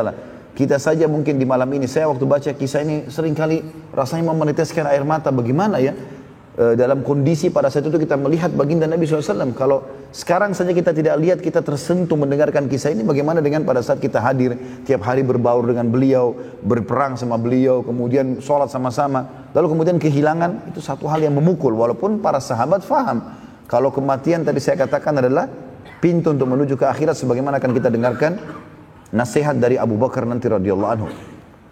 Umar bin Khattab pada saat dengar itu tidak bisa menerima keadaan. Maka Umar bin Khattab langsung masuk ke dalam masjid, ya. Kemudian beliau naik di atas mimbar Nabi SAW. Dan sementara menuju ke masjid, beliau memanggil-manggil muslimin, berkumpullah, ya. Maka berkumpul orang-orang di masjid cukup banyak, gitu kan? Karena sudah tersebar berita kematian Nabi SAW. Lalu Umar setelah tahmid dan salawat beliau langsung mengatakan, ketahuilah kalau Nabi Muhammad SAW hanya pingsan, sebagaimana pingsannya Musa AS pada saat melihat Tuhannya, atau dia minta melihat Tuhannya di Bukit Tursina. Dan siapapun yang mengatakan Nabi SAW telah meninggal, aku akan penggal lehernya. Dalam kondisi orang lagi panik, Nabi SAW meninggal, Umar pun mengancam dengan penggal kepala pada saat itu. Jadi orang, waktu itu ada beberapa sahabat yang datang mengelilingi Umar, lalu menyetujui. Semuanya menghunuskan pedangnya. Gitu kan? Lalu mendukung Umar bin Khattab. Tidak boleh ada yang mengatakan Nabi SAW meninggal. Terus saja Umar mengumandangkan kalimat tersebut. Sampai akhirnya ada seseorang yang datang menemui Abu Bakar. Dan Abu Bakar kebetulan lagi di kebunnya tadi. Dia pamit dengan Nabi SAW. Lalu menyampaikan tentang kejadian tersebut. Maka Abu Bakar datang langsung menuju ke rumah Nabi SAW. Dan pada saat Abu Bakar masuk melihat Nabi SAW tergeletak. Kepala beliau di atas bantal. Kemudian tergeletak dan matanya tertutup, maka Abu Bakar sudah faham kalau Nabi SAW yang mulia sudah meninggal dunia. Maka Abu Bakar pun mengucapkan kalimat yang luar biasa. Beliau mengecup di antara dua kening Nabi SAW, kemudian beliau mengatakan, engkau hidup mulia dan meninggal dalam keadaan mulia dan bahagia. Adapun kematian yang telah Allah catatkan, sungguh telah engkau rasakan wahai utusan Allah, maka ketahuilah engkau tidak akan pernah merasakan mati lagi setelah hari ini. Lalu Abu Bakar pun menutup wajah Nabi SAW dengan kain, memberikan isyarat kalau ini adalah sudah meninggal dunia. Lalu Abu Bakar keluar ke masjid. Sementara di masjid orang lagi hiruk-pikuk keadaannya. Umar bin Khattab lagi dengan suara kerasnya mengancam, siapa yang berani mengatakan Nabi SAW meninggal, aku penggal lehernya. Kalimat itu terus yang diucapkan. Maka Abu Bakar pun datang lalu mengatakan, tenanglah wahai Umar, ala rizkika ya Umar. Umar gak mau dengar. Umar tidak dengar pada saat itu. Dia sudah tahu Abu Bakar mengucapkan, tapi dia tidak pedulikan lagi. Lalu tetap Umar mengumandangkan kalimat tersebut. 2 kali Abu Bakar ucapkan, tetap saja. Dan waktu itu kebetulan Umar berdiri di dekat mimbar Nabi SAW. Sudah naik di atas mimbar tadi, teriak, kemudian beliau turun di dekat mimbar, lalu mengumpulkan orang-orang untuk mengucapkan kalimat tadi. Lalu Abu Bakar yang ketiga kali mengucapkan, Umar tidak hiraukan, maka Abu Bakar naik di atas mimbar. Nah, untuk naik di atas mimbar, ya, dan menuju ke mimbar, beliau menepuk pundak Umar lalu mengatakan, ala rizkika hai Umar, hai ar-rizkika ya Umar, tenanglah hai Umar. Maka Umar waktu itu balik ke arah Abu Bakar, tanya Abu Bakar, dia tadi tidak ngah masalah itu karena besarnya permasalahan ini gitu. Maka Umar pun duduk untuk mendengarkan apa yang disampaikan oleh Abu Bakar radhiyallahu anhu ajma'in. Maka Abu Bakar pun naik di atas mimbar, kemudian beliau memuji Allah sebagaimana layak dipuji sebagai pencipta dan membacakan salawat kepada Nabi SAW. Lalu beliau mengucapkan kalimat yang mulia, dan ini merupakan prinsip dasar seorang muslim dalam menghadapi kematian. Kata Abu Bakar, ketahuilah, siapa yang menyembah Muhammad, sesungguhnya Muhammad telah wafat, dan barang siapa yang menyembah Allah, maka Allah zat yang maha hidup dan tidak akan pernah mati. Lalu Abu Bakar membaca surah Al-Imran, surah nomor 3 ayat 144 yang bunyinya, a'udzubillahi minasyaitonir rajim, wa ma Muhammadun illa rasulun qad khalat min qablihi rusul afa imma aw qutila qalabtum ala aqabikum wa may yanqalib ala aqibihi falan yadurrallaha syai'a wa sayazzillahu syakirin. Muhammad itu tidak lain hanyalah seorang rasul. Sungguh telah berlalu sebelumnya beberapa rasul. Apabila dia wafat atau dibunuh, apakah kalian akan murtad atau meninggalkan agama Allah? Barang siapa yang murtad atau kembali ke belakang meninggalkan Islam, maka ia tidak dapat mendatangkan mudarat kepada Allah sedikit pun. Artinya Allah tidak butuh dengan dia. Dan Allah akan memberi balasan kepada orang-orang yang bersyukur. Tentu ayat ini turun pada saat terjadi perang Uhud, ya. Bukan baru turun pada saat itu, turunnya pada saat terjadi perang Uhud. Waktu muslimin terdesak setelah 43 orang pemanah Nabi SAW turun dari bukit pemanah dan sisa 7 orang lalu dibunuh oleh pasukan Khalid bin Walid. Ya, kemudian mulailah pasukan muslimin kacau balau, banyak yang terbunuh termasuk Nabi SAW sendiri waktu itu. Luka parah, pundak beliau dihantam pedang 2 kali oleh musuh Islam. Sampai beliau mengatakan aku merasakan sakitnya selama sebulan. Lalu kemudian juga daerah topi beliau, topi besi dipukul dengan pedang sehingga menancap di pipi beliau alaihissalam. Giginya sempat pecah dan keningnya pun berdarah alaihissalam. Maka tersebar berita kalau Muhammad telah mati. Nah, pada saat itu turunlah ayat ini. Ya, apakah kalau Muhammad meninggal kalian akan murtad? Ya, dan seterusnya. Pada saat Umar bin Khattab mendengar ayat tersebut dibaca oleh Abu Bakar, dia lagi berdiri, kemudian dia pun terduduk sambil mengatakan, apakah ayat ini ada dalam kitabullah? Jadi beliau bingung, apakah ayat ini ada dalam Al-Quran? Lalu ia menghadap kepada manusia, setelah itu menundukkan kepala dan berkata, wahai sekalian manusia, sungguh benar utusan Allah telah meninggal. Lalu Umar berkata, saat ayat tersebut dibaca oleh Abu Bakar, maka seakan-akan aku baru mendengarnya saat itu padahal aku menghafalnya di luar kepalaku. Kejadian kematian Nabi SAW ini teman-teman sekalian, sangat memukul jiwa kaum muslimin pada saat itu. Apalagi dianggap tiba-tiba, gitu kan. Setiap sahabat menangis dan salah seorang di antara mereka sempat berkata, aku mencari tempat berteduh di mana aku bisa menangis dengan suara keras karena kesedihan yang mendalam dengan meninggalnya baginda Nabi alaihissalatu wassalam. Ali bin Abi Thalib, Zubair bin Awam, Talha bin Ubaidillah radhiyallahu anhu mendatangi rumah Ummul Mukminin Aisyah radhiyallahu anha untuk bertakziah. Pada saat tiba waktu sholat duhur, jadi ini tadi kejadiannya di waktu duha, ya. Subuh Nabi mengimami sholat, masih bertemu dengan para sahabat, pas meninggal menjelang duhur. Maka Nabi pada saat menjelang duhur, Bilal pun akan azan. Namun dia tidak mampu melanjutkan azannya, ya, dan dia terus memaksakan. Ya, kemudian dia berkata, demi Allah setelah selesai azan, aku tidak akan azan lagi setelah meninggalnya Nabi alaihi salatu wassalam. Manusia tidak tahu harus berbuat apa setelah meninggalnya Nabi SAW pada saat itu. Orang bingung, apa yang harus dilakukan nih? Siapa yang harus memimpin sekarang? Apa yang harus dilakukan oleh muslimin? Bagaimana dengan nasib pasukan Usama bin Zaid? Maka yang pertama berkumpul memikirkan jalan keluar waktu itu, waktu jenazah Nabi SAW baru akan diurus, adalah kaum Ansar. Kaum Ansar pada saat itu. Maka orang-orang Ansar berkumpul di sebuah kebun namanya Thaqifah. Kebetulan kebun itu punyanya ya suku Sa'ad. Jadi dikenal dengan Thaqifah Bani Sa'ad. Ya tentu tempat ini kalau saya tidak salah sampai hari ini masih ada ya. Jadi ada di belakang perpustakaan Raja Abdul Aziz, itu ada sebuah kebun yang dipagari dan masih rimbun, itu yang dikenal dengan tempatnya Bani Thaqifah berkumpul, atau tempatnya berkumpulnya orang-orang pada saat itu.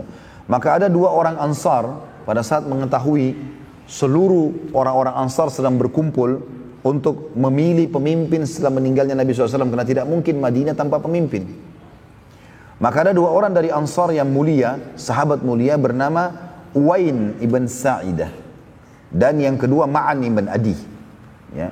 Uwain bin Sa'idah dan Ma'an ibn Adi ini adalah orang-orang yang punya kedudukan sangat tinggi di sisi ya muslimin.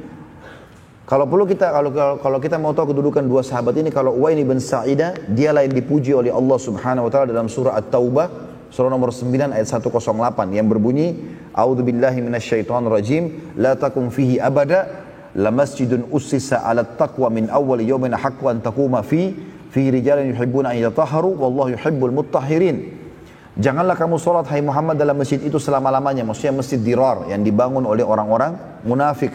Sesungguhnya masjid yang didirikan di atas ketakwaan, maksudnya Masjid Kuba. Sejak hari pertama adalah lebih patut kamu sholat di dalamnya, dan di dalamnya atau di sekitarnya terdapat orang-orang yang suka membersihkan diri, suka bersuci. Dan ini ayat ini turun kepada sahabat yang mulia ini. Ya. Dan sungguhnya Allah menyukai orang-orang yang bersih, karena Uwain bin Sa'idah radhiyallahu anhu, beliau kalau bersuci, beliau menggabungkan antara istinja sama istijmar. Selain menggunakan air, beliau juga menggunakan batu. Sementara Ma'ad bin Adi radhiyallahu anhu, sahabat Nabi yang kedua tadi, saat orang-orang berkata, kami berharap meninggal sebelum mewahyi utusan Allah. Jadi ada sahabat-sahabat di akhir-akhir hidup Nabi SAW, mereka sempat berkata, ya Rasulullah, kami berharap meninggal sebelum anda supaya kami tidak melihat anda meninggal. Maka kata Ma'ad bin Adi, tidak. Kalau aku justru memohon kepada Allah agar aku wafat setelah meninggalnya Nabi SAW, dengan tujuan agar aku bisa membenarkan beliau pada saat beliau hidup dan juga pada saat beliau sudah meninggal. Jadi dua sahabat ini mulia. Nah, dua sahabat ini dari Ansar tahu kalau sukunya lagi berkumpul untuk memilih khalifah, maka keduanya segera keluar mencari para muhajirin, karena ini tidak boleh diputuskan sepihak. Maka Umar bin Khattab, Abu Ubaidah dan Abu Bakar radhiyallahu anhu majma'in mendengar kejadian tersebut kalau orang-orang Ansar sedang kumpul, maka ketiganya pun jalan ya, kemudian meninggalkan masjid Nabi SAW. Tadinya mereka mau terlibat dalam pengurusan jenazah, gitu kan? Dan ini perlu digarisbawahi pada saat itu nanti kan kita ceritakan, kalau yang mengurus jenazah Nabi SAW adalah para keluarganya, terutama Ali bin Abi Thalib terlibat dalam masalah ini radhiyallahu anhu ajma'in. Maka pergilah Abu Bakar, Abu Ubaidah dan Abu Bakar radhiyallahu anhu ajma'in, kemudian pergi ke sana menyusul. Di tengah jalan mereka bertemu dengan Uwain dan Ma'an, dua sahabat dari Ansar. Lalu keduanya mengatakan, kalian kaum muhajirin, pendamping Nabi SAW, maka ambillah keputusan dan tidak usah mempedulikan keputusan Ansar. Ya. Dan ini pelajaran penting teman-teman, bagaimana iman kalau sudah membara dalam hati seorang muslim, dia tidak mempedulikan lagi masalah sukunya, ya masalah keluarganya, yang dia pikirkan adalah maslahat agama Islam. Bagaimana Islam bisa dipertahankan. Padahal dia bisa saja biarkan sukunya menjadi pemimpin, tapi ini enggak.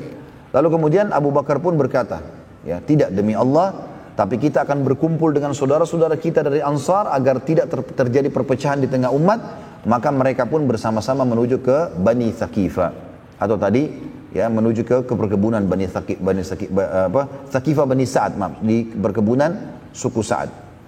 Pada saat berkumpul muhajirin dan Ansar, dan muhajirin cuma ada 3 orang pada saat itu, sisanya orang-orang Ansar. Maka Sa'ad bin Ubadah radhiyallahu anhu, pemimpin orang Ansar, berkata, berdiri lalu memuji Allah Subhanahu wa taala dan membaca salawat pada Nabi sallallahu alaihi wasallam. Lalu dia berkata, wahai sekalian Ansar, Kalian termasuk orang-orang yang awal menganut agama ini serta memiliki kedudukan dalam Islam yang tidak didapatkan oleh suku lain dari bangsa Arab. Sesungguhnya Muhammad sallallahu alaihi wasallam telah menghabiskan beberapa tahun di kaumnya untuk mendakwai mereka di Mekah agar menyembah Ar-Rahman, Zat yang Maha Penyayang, Allah, dan meninggalkan menyembah berhala, sementara tidak beriman dari kaumnya kecuali sedikit saja, dan mereka tidak mampu menolong Nabi SAW serta memenangkan agamanya. Juga mereka tidak mampu menolak keburukan yang terarahkan kepada mereka sampai Allah menghadirkan kalian dan memberikan kesempatan mulia dan melimpahkan nikmat, ya, dengan mengaruniakan kepada kalian beriman kepada Allah, kepada Rasulnya, serta menolongnya, ya, menolong Nabi SAW. Juga para sahabat-sahabatnya hijrah dari Mekah, serta mempertahankan agamanya, juga berjihad melawan musuh-musuhnya, musuh Nabi SAW. Dan kalian sangat tegas dalam memperjuangkan agama Islam, sampai seluruh jazirah Arab menganut agama Islam. Akhirnya Allah memuliakan agama dan membinasakan musuh-musuh dan membuat kalian berkuasa terhadap bangsa Arab, serta Allah mematikan utusannya, ya maksudnya Nabi SAW, sementara ia Allah dan utusannya ridho pada kalian. Oleh karena itu, kalian adalah orang yang berhak atas keputusan kepemimpinan setelah meninggalnya Nabi SAW, maka putuskanlah. Mendengar statement Sa'ad bin Ubadah radhiyallahu anhu, Umar bin Khattab berkata, aku sudah menyusun jawaban dengan susunan kata-kata untuk menjawab perkataan atau pernyataan Sa'ad. Pada saat Sa'ad selesai, Umar bin Khattab ingin berdiri, maka Abu Bakar pun menahan tangannya seraya berkata, tenanglah wahai Umar.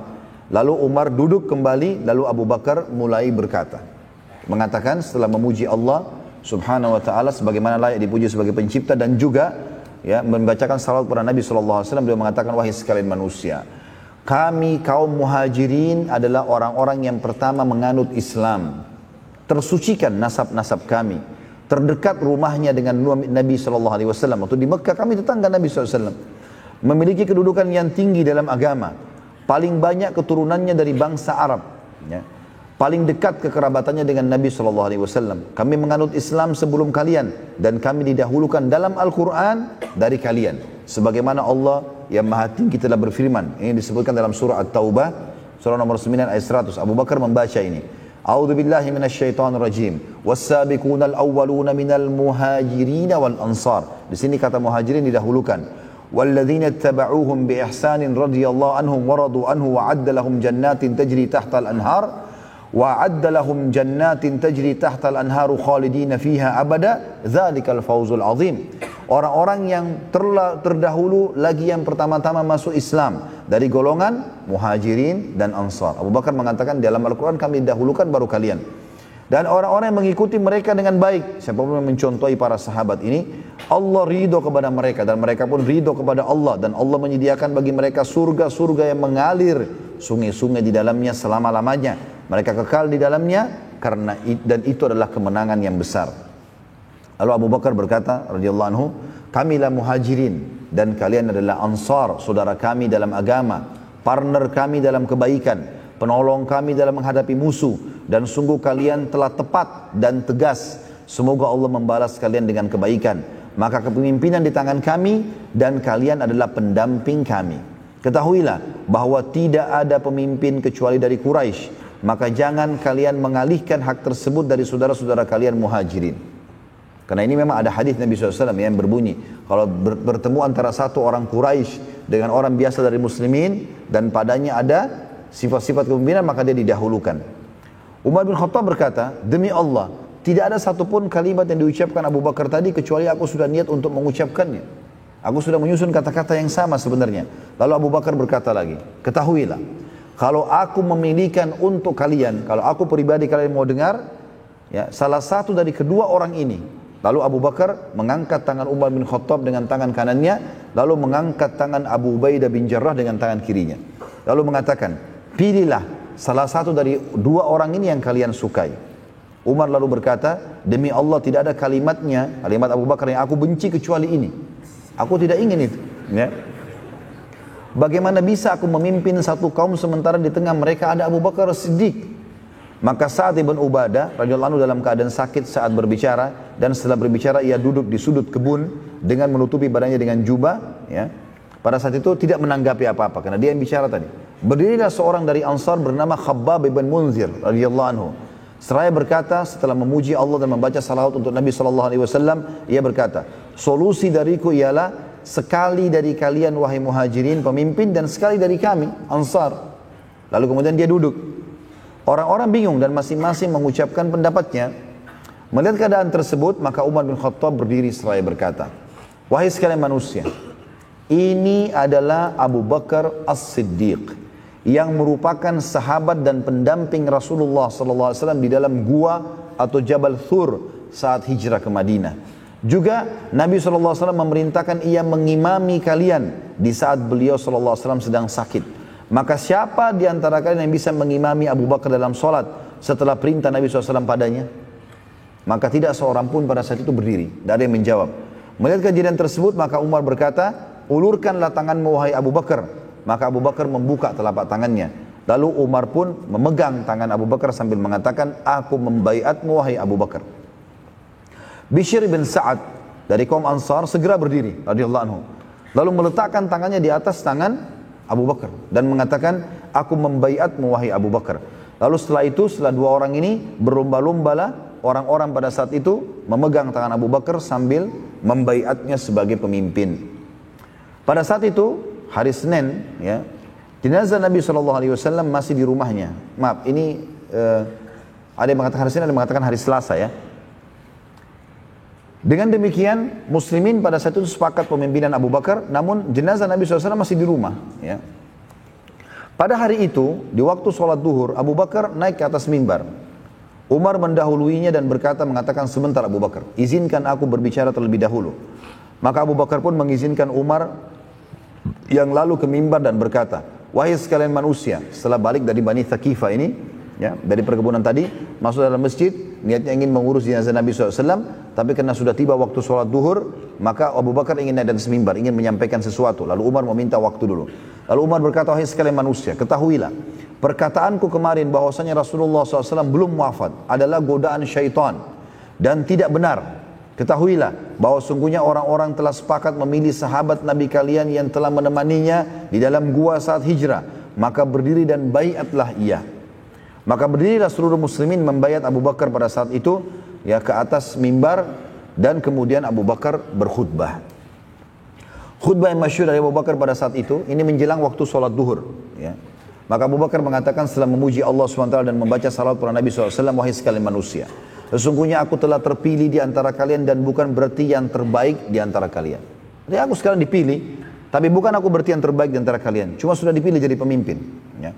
Dan ini tentu bentuk tawadhu dan merendahnya Abu Bakar radhiyallahu anhu. Ya, karena dia adalah cerdas, adalah terbaiknya umat ini. Ya. Dan ini disepakati oleh Sunnah wal Jamaah, orang yang paling afdal setelah para nabi-nabi adalah Abu Bakar.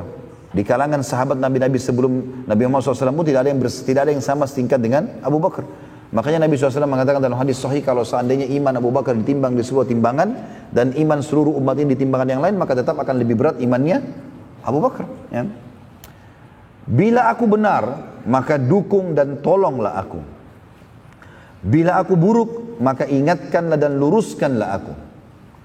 Prinsipku, kejujuran adalah amanah. Dan kebohongan adalah pengkhianatan. Artinya dalam hidupku aku akan selalu jujur. Makanya beliau dapat julukan As-Siddiq, ya. Dan kebohongan bagiku pengkhianatan. Artinya aku tidak akan bohong dan juga aku akan menghukum orang yang bohong.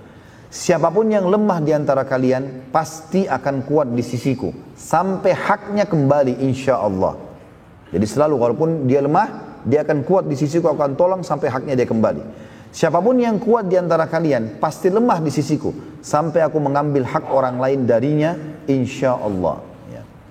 Sebagian muslimin pada saat itu menyangka bila mengucapkan, maaf, ini tambahan saya dari saya di tulisan ini, ada sebagian umat Islam menganggap kalimat insya Allah berarti tidak pasti. Ini perlu diluruskan, ya. Semestinya kita kalau memastikan sesuatu katakan insya Allah, itu berarti pasti. Datangnya rumah saya, insya Allah, itu berarti iya saya akan datang. Kadang-kadang ada orang begitu, ikhwan dan akhwat pun sudah ikut taklim, ya. Kadang-kadang Pada saat dia mengajak datang ke rumah saya, temannya bilang insya Allah. Jangan insya Allah dong. Ya. Bilang iya pasti. Nah itu sudah pasti. Ya. Iya insya Allah itu pasti. Ya. Makanya Abu Bakar mengucapkan insya Allah. Dan jangan sampai salah faham dalam ucapan Abu Bakar ini seakan-akan Abu Bakar hanya menjanjikan saja. Tidak. Memang itu kalimatnya. Lalu beliau melanjutkan mengatakan, ketahuilah, tidak ada kaum muslim yang meninggalkan jihad kecuali Allah akan menimpakan kepada mereka kehinaan. Maksudnya adalah mereka akan dikalahkan, dihinakan oleh musuh. Ketahuilah, tidak ada maksiat yang menyebar di satu kaum kecuali Allah akan meratakan pada mereka semua siksaan dan bencana. Ya. Bahkan dari statement Abu Bakar ini dikatakan kalau seandainya mayoritas masyarakat berbuat dosa dan tidak ada yang mengingatkan, maka pasti Allah akan hinakan mereka. Taatlah kepadaku saat aku taat kepada Allah dan Rasulnya. Bila aku tidak mentaati Allah dan Rasulnya, maka tidak ada ketaatan kepadaku. Sekarang bangunlah dan dirikan solat kalian. Maka diiqamahkanlah solat duhur pada saat itu, dan akhirnya terpilihlah Abu Bakar radhiyallahu anhu sebagai khalifah muslimin. Kejadian ini tentu terjadi pada saat hari Selasa, tepatnya tanggal 13 Rabiul Awal tahun 11 Hijriah. Saat itu, beberapa kerabat Nabi SAW berkumpul untuk mengurus jenazah Nabi SAW. Maka berkumpullah Ali bin Abi Thalib, Abbas bin Abdul Muttalib, Fadl bin Abbas, Qutun bin Abbas, ya, Qusala bin Zaid, Sakran, maula Nabi SAW. Semuanya sepakat memandikan jenazah Nabi SAW. Dan di sini ada kejadian tentu pada saat proses kematiannya Nabi SAW atau pengurusan jenazah. Ini yang kita tutup pertemuan kita dengan ini ya. Pada saat itu ada seorang sahabat bernama Qais ibn Suhaili radhiyallahu anhu meminta izin masuk ke rumah Ummul Mukminin Aisyah radhiyallahu anha seraya berkata kepada Ali bin Abi Thalib, wahai Ali, atas nama persahabatan dan cinta kami kepada Nabi SAW, izinkan aku ikut mengurus jenazah Nabi SAW. Lalu Ali pun mengizinkannya. Ya. Dan ini tentu Qais termasuk salah satu sahabat Ansar yang hadir di perang Badr. Ya. Dan satu-satunya yang bukan kerabat Nabi SAW mengurus jenazah cuma ini saja. Biasanya kan sunnah Nabi SAW memang yang mengurus jenazah adalah kerabat. Ya. Saat mereka sudah sepakat akan memandikan Nabi SAW, mereka bingung. Apakah baju Nabi SAW dibuka atau dimandikan dalam berpakaian? Karena biasanya jenazah dibuka pakaian. Apakah Nabi SAW ditelanjangkan dibuka pakaiannya atau tidak? Dalam kondisi demikian, tiba-tiba mereka semuanya mengantuk. Dan secara samar, mereka mendengarkan suara dari pinggir dinding rumah Nabi SAW yang mereka dengar mandikan Rasulullah SAW dengan pakaiannya. Ya. Maka pada saat itu Ali pun mendengarkan kalimat tersebut lalu dia mengatakan kepada yang lainnya, apakah kalian mendengarkan apa yang aku dengarkan? Maka mereka mengatakan iya. Ya. Maka Abbas pun berkata ini jelas berita dari Allah Subhanahu Wa Taala. Maka mandikan Nabi SAW di atas pakaiannya. Jangan ada yang buka. Sirami saja air di atas baju beliau alaihissalam. Ali lalu menyandarkan Nabi SAW di dadanya, lalu Fadl dan Qutun yang membolak-balikan tubuh Nabi SAW, serta Qusala dan Sakran yang menuangkan airnya. Sementara yang memandikan langsung adalah Abbas radhiyallahu anhum ajma'in. Setelah selesai dimandikan jenazah Nabi SAW, maka beliau lalu dikafani dengan 3 lembar kain putih. Dan para sahabat yang memandikan sempat bingung, di manakah Nabi SAW akan dikuburkan. Sekarang sudah selesai, sudah dimandikan, sudah berusaha dikeringkan baju Nabi SAW tadi. Allahu alam, saya tidak temukan riwayat apakah Nabi SAW setelah dimandikan di atas bajunya lalu kemudian langsung dikafani dalam kondisi basah atau tidak. Yang jelas Nabi SAW setelah itu dikafani dengan 3 lembar kain kafan. Dan mereka sempat bingung, di manakah Nabi SAW akan dikuburkan? Apakah diantar ke Baqi, kuburan para sahabat, atau di rumah beliau? Dalam kondisi mereka bingung, mereka lalu bermusyawarah dengan Abu Bakar yang menjawab, aku telah mendengar, kata Abu Bakar, aku telah mendengar dari Nabi SAW, beliau pernah bersabda, kami para Nabi bila meninggal dunia akan dikuburkan di tempat ia wafat. Dan inilah alasan kenapa Nabi SAW dikubur di kamarnya Aisyah. Karena memang beliau meninggal di situ. Ya.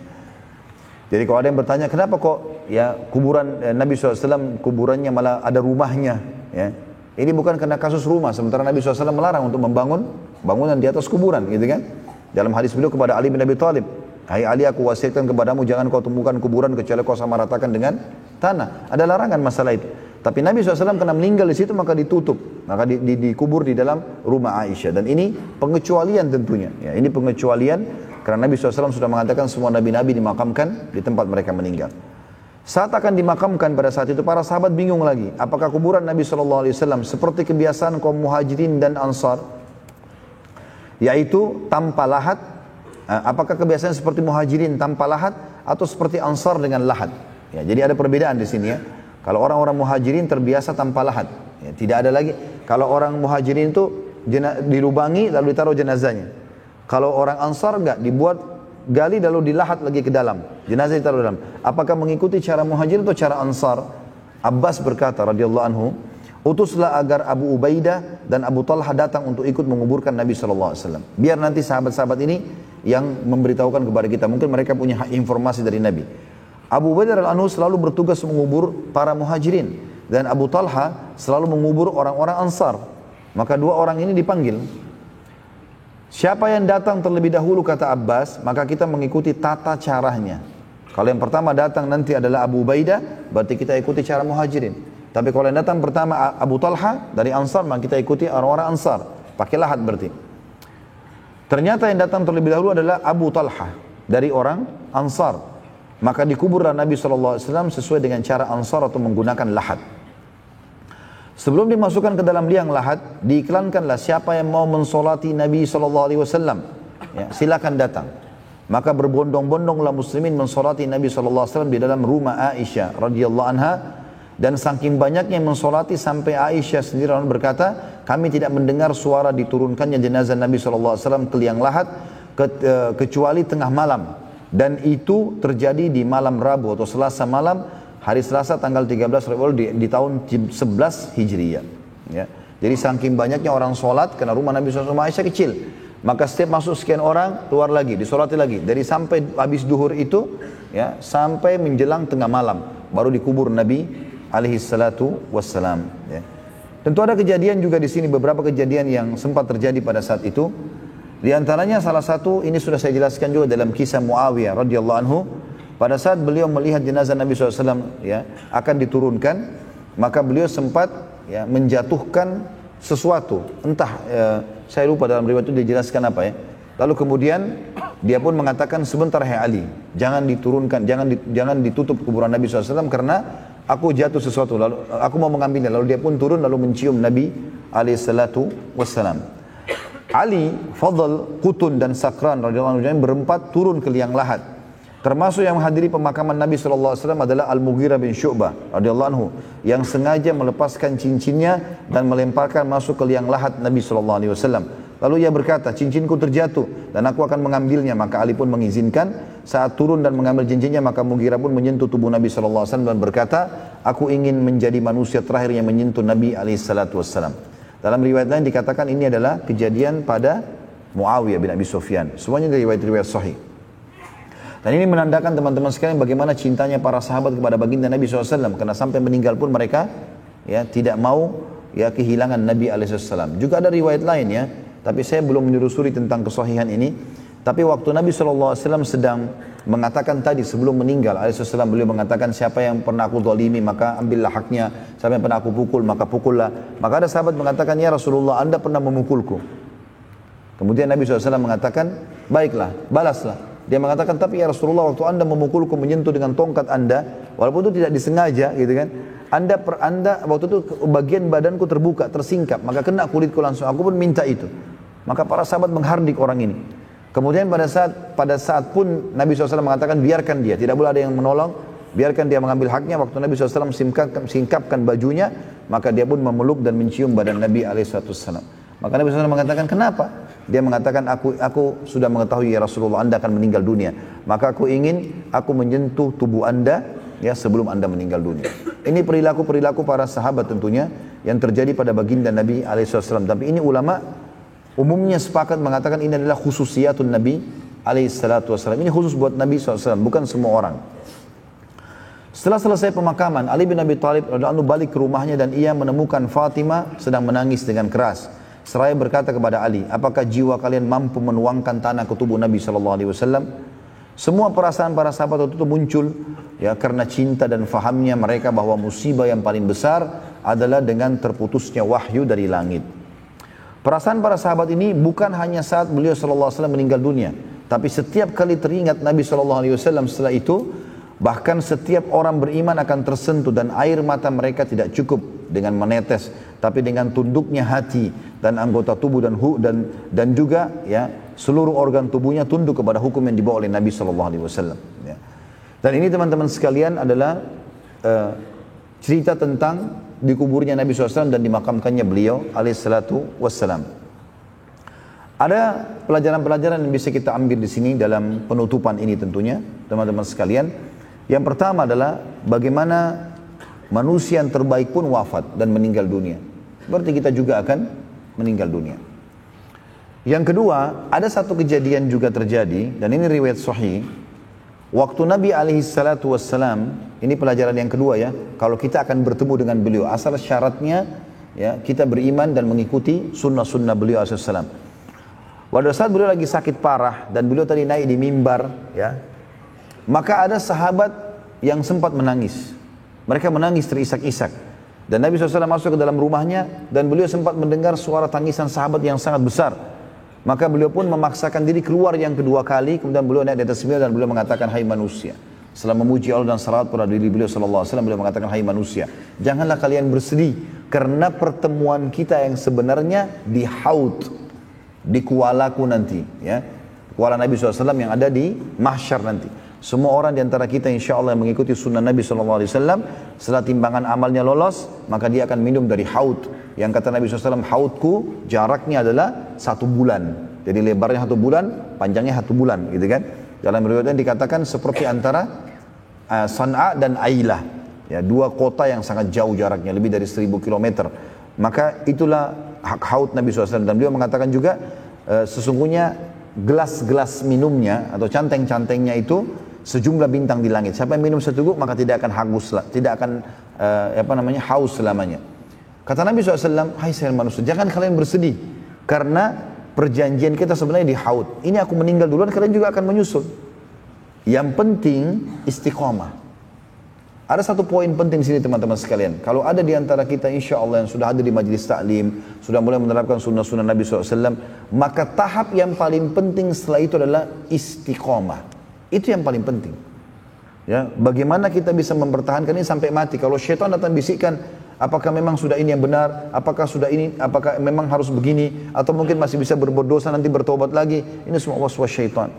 Karena sudah ada sunnatullah. Bagaimana para sahabat akhirnya mengikuti sunnah Nabi SAW dan mereka akhirnya menyusul Nabi SAW. Dan wasiat tadi jelas. Nabi SAW mengatakan kalimat tersebut. Kalau sesungguhnya ya perjanjian kita sebenarnya adalah di Haud. Pelajaran yang ketiga. Ya, bagaimana agama Islam telah sempurna dengan meninggalnya Nabi SAW. Dengan meninggalnya Nabi SAW. Dan menandakan berarti umat Islam tidak perlu lagi menambah-nambah. Ingat wasiat Nabi di Haji Wada. Ya, siapa yang hidup di antara kalian nanti akan melihat banyak perselisihan. Banyak perselisihan. Maka aku mewasiatkan kepada kalian berpegang teguhlah pada hal atau 2 hal yang tidak akan membuat kalian akan sesat dari perselisihan itu. Yaitu kitabullah dan sunnati. Maka harusnya kita melakukan ini. Jaga kemurnian ajaran Al-Quran, kemudian ajaran Nabi SAW. Yang keempat, bahwasanya memang akan ada khalifah-khalifah, ya penerus-penerus Nabi SAW. Di antara dimulai dari Abu Bakar, Umar, Uthman, Ali, seterusnya.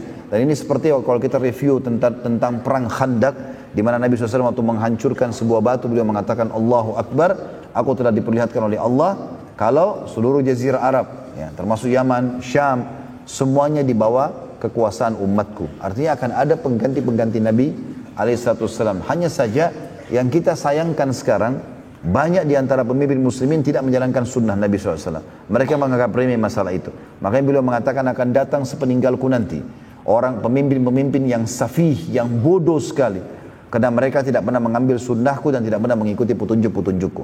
Sejarah sudah mencatat bahwasanya Khulafaur Rasyidin menerapkan sunnah Nabi SAW. Umayyah, Abbasiyah, terus saja mereka menjalankan sampai ke Utsmaniyah. Di masa-masa kejayaan mereka coba menerapkan Al-Quran dan Sunnah, dan akhirnya, atau Islam, akhirnya Allah SWT berikan kejayaan. Dan kapan mereka meninggalkan itu, maka terpuruklah kaum muslimin. Ya. Jadi ini kembali kepada ajaran Nabi SAW. Kemudian yang terakhir teman-teman sekalian, janji Allah benar dan pasti akan terjadi. Termasuk masalah lahirnya kita, meninggalnya kita, semua takdir Allah SWT harus diyakini tentang kebenarannya. Termasuk dengan adanya kehidupan di muka bumi ini, kita bisa melihat satu sama yang lain, kita bisa menghirup udara, kita bisa merasakan makanan dan minuman, dan di satu sisi kita juga bisa merasakan kesusahan dari sakit, dari gangguan orang dan seterusnya. Ini semua adalah sunnatullah yang menandakan memang ada kehidupan lagi di sana, di akhirat, yang juga akan menjadi kenikmatan abadi bagi orang beriman dan akan siksaan yang abadi bagi orang-orang yang kafir. Maka peganglah firman Allah SWT, wala tamutunna illa wa antum muslimun. Jangan meninggal kecuali dalam keadaan Islam. Ya. Dan ini insya Allah penutupan bahasan kita tentang sirah Nabawi. Dan insya Allah besok subuh kita akan mengambil atau membaca pertanyaan-pertanyaan insya Allah. Dan akan kita bahas panjang lebar masalah pertanyaan tersebut, terutama yang berhubungan dengan sirah. Kalaupun tidak, saya coba review lagi malam ini. Kalau masih ada beberapa poin yang tertinggal, insya Allah akan kami sampaikan di esok hari nanti. Mudah-mudahan semua pertemuan kita yang sudah kita lakukan ini selama beberapa tahun ya berjalan, bulan demi bulan kita mengulangi materi sirah ini akan memberikan pelajaran kepada kita. Dan saya tetap mengajak teman-teman sekalian, mungkin pelajaran yang saya sampaikan ini saya sudah mengulanginya lebih dari sekian puluh kali, lebih dari 50, bahkan mungkin sudah ya ratusan kali. Tapi subhanallah, setiap kali saya ulangin, saya selalu mendapat pelajaran baru. Maka ulang-ulangin sirah teman-teman sekalian, karena itu menambah keimanan kita. Sebagaimana saya ingatkan di awal pelajaran sirah kita, dia akan memperkenalkan kepada kita tentang pribadi Nabi SAW. Dia akan memperkenalkan kita tentang sebab-sebab turunnya ayat Al-Quran. Dia akan memperkenalkan kepada kita tentang sebab penyebutan hadis. Dia akan memperkenalkan kepada kita tentang siapa sebenarnya orang-orang kafir, memperkenalkan kepada kita siapa sebenarnya orang-orang munafik, bagaimana menghadapi mereka. Juga memperkenalkan kepada kita tentang kebenaran agama Islam yang kita anut ini, yang akhirnya kita jadikan sebagai pegangan hidup kita. Allahu a'lam. Ini insya Allah bahasan kita. Ya, mudah-mudahan apa yang kita bahas sekali lagi bermanfaat insya Allah buat kita. Dan insya Allah mudah-mudahan pertemuan kita akan Allah SWT mudahkan di waktu-waktu yang lain. Ya, mungkin dengan tema-tema yang berbeda tentunya. Dan insya Allah saya sudah menyusun setelah sirah ini, kita akan bahas tentang Khulafaur Rasyidin dengan izin Allah SWT. Kisah Abu Bakar dengan panjang lebar, kisah Umar dengan panjang lebar, kisah Abu Umar, Uthman, Ali dan seterusnya. Dan insya Allah saya sudah mengatur sebuah materi, mudah-mudahan Allah mudahkan. Saya akan membahas juga seluruh khulafa yang ada di Umayyah, seluruh khulafa yang ada di Abbasiyah dan seluruh khulafa yang ada di Uthmaniyah. Ya, dan ini insya Allah membutuhkan waktu dan juhud yang sangat banyak. Tapi taufik dari Allah SWT kita tidak tahu. Ya, mudah-mudahan Allah memudahkan semua itu, karena kiprah-kiprah para khulafa ini datang dan sangat besar yang perlu kita pelajari dari bahasan-bahasan ini. Baik, ini insya Allah bahasan kita teman-teman, dan kita ketemu besok subuh insya Allah. Baik, begitu saja teman-teman sekalian, semoga bermanfaat. Subhanakallahumma bihamdika asyhadu an la ilaha illa anta astaghfiruka wa atubu ilaik. Wassalamualaikum warahmatullahi wabarakatuh.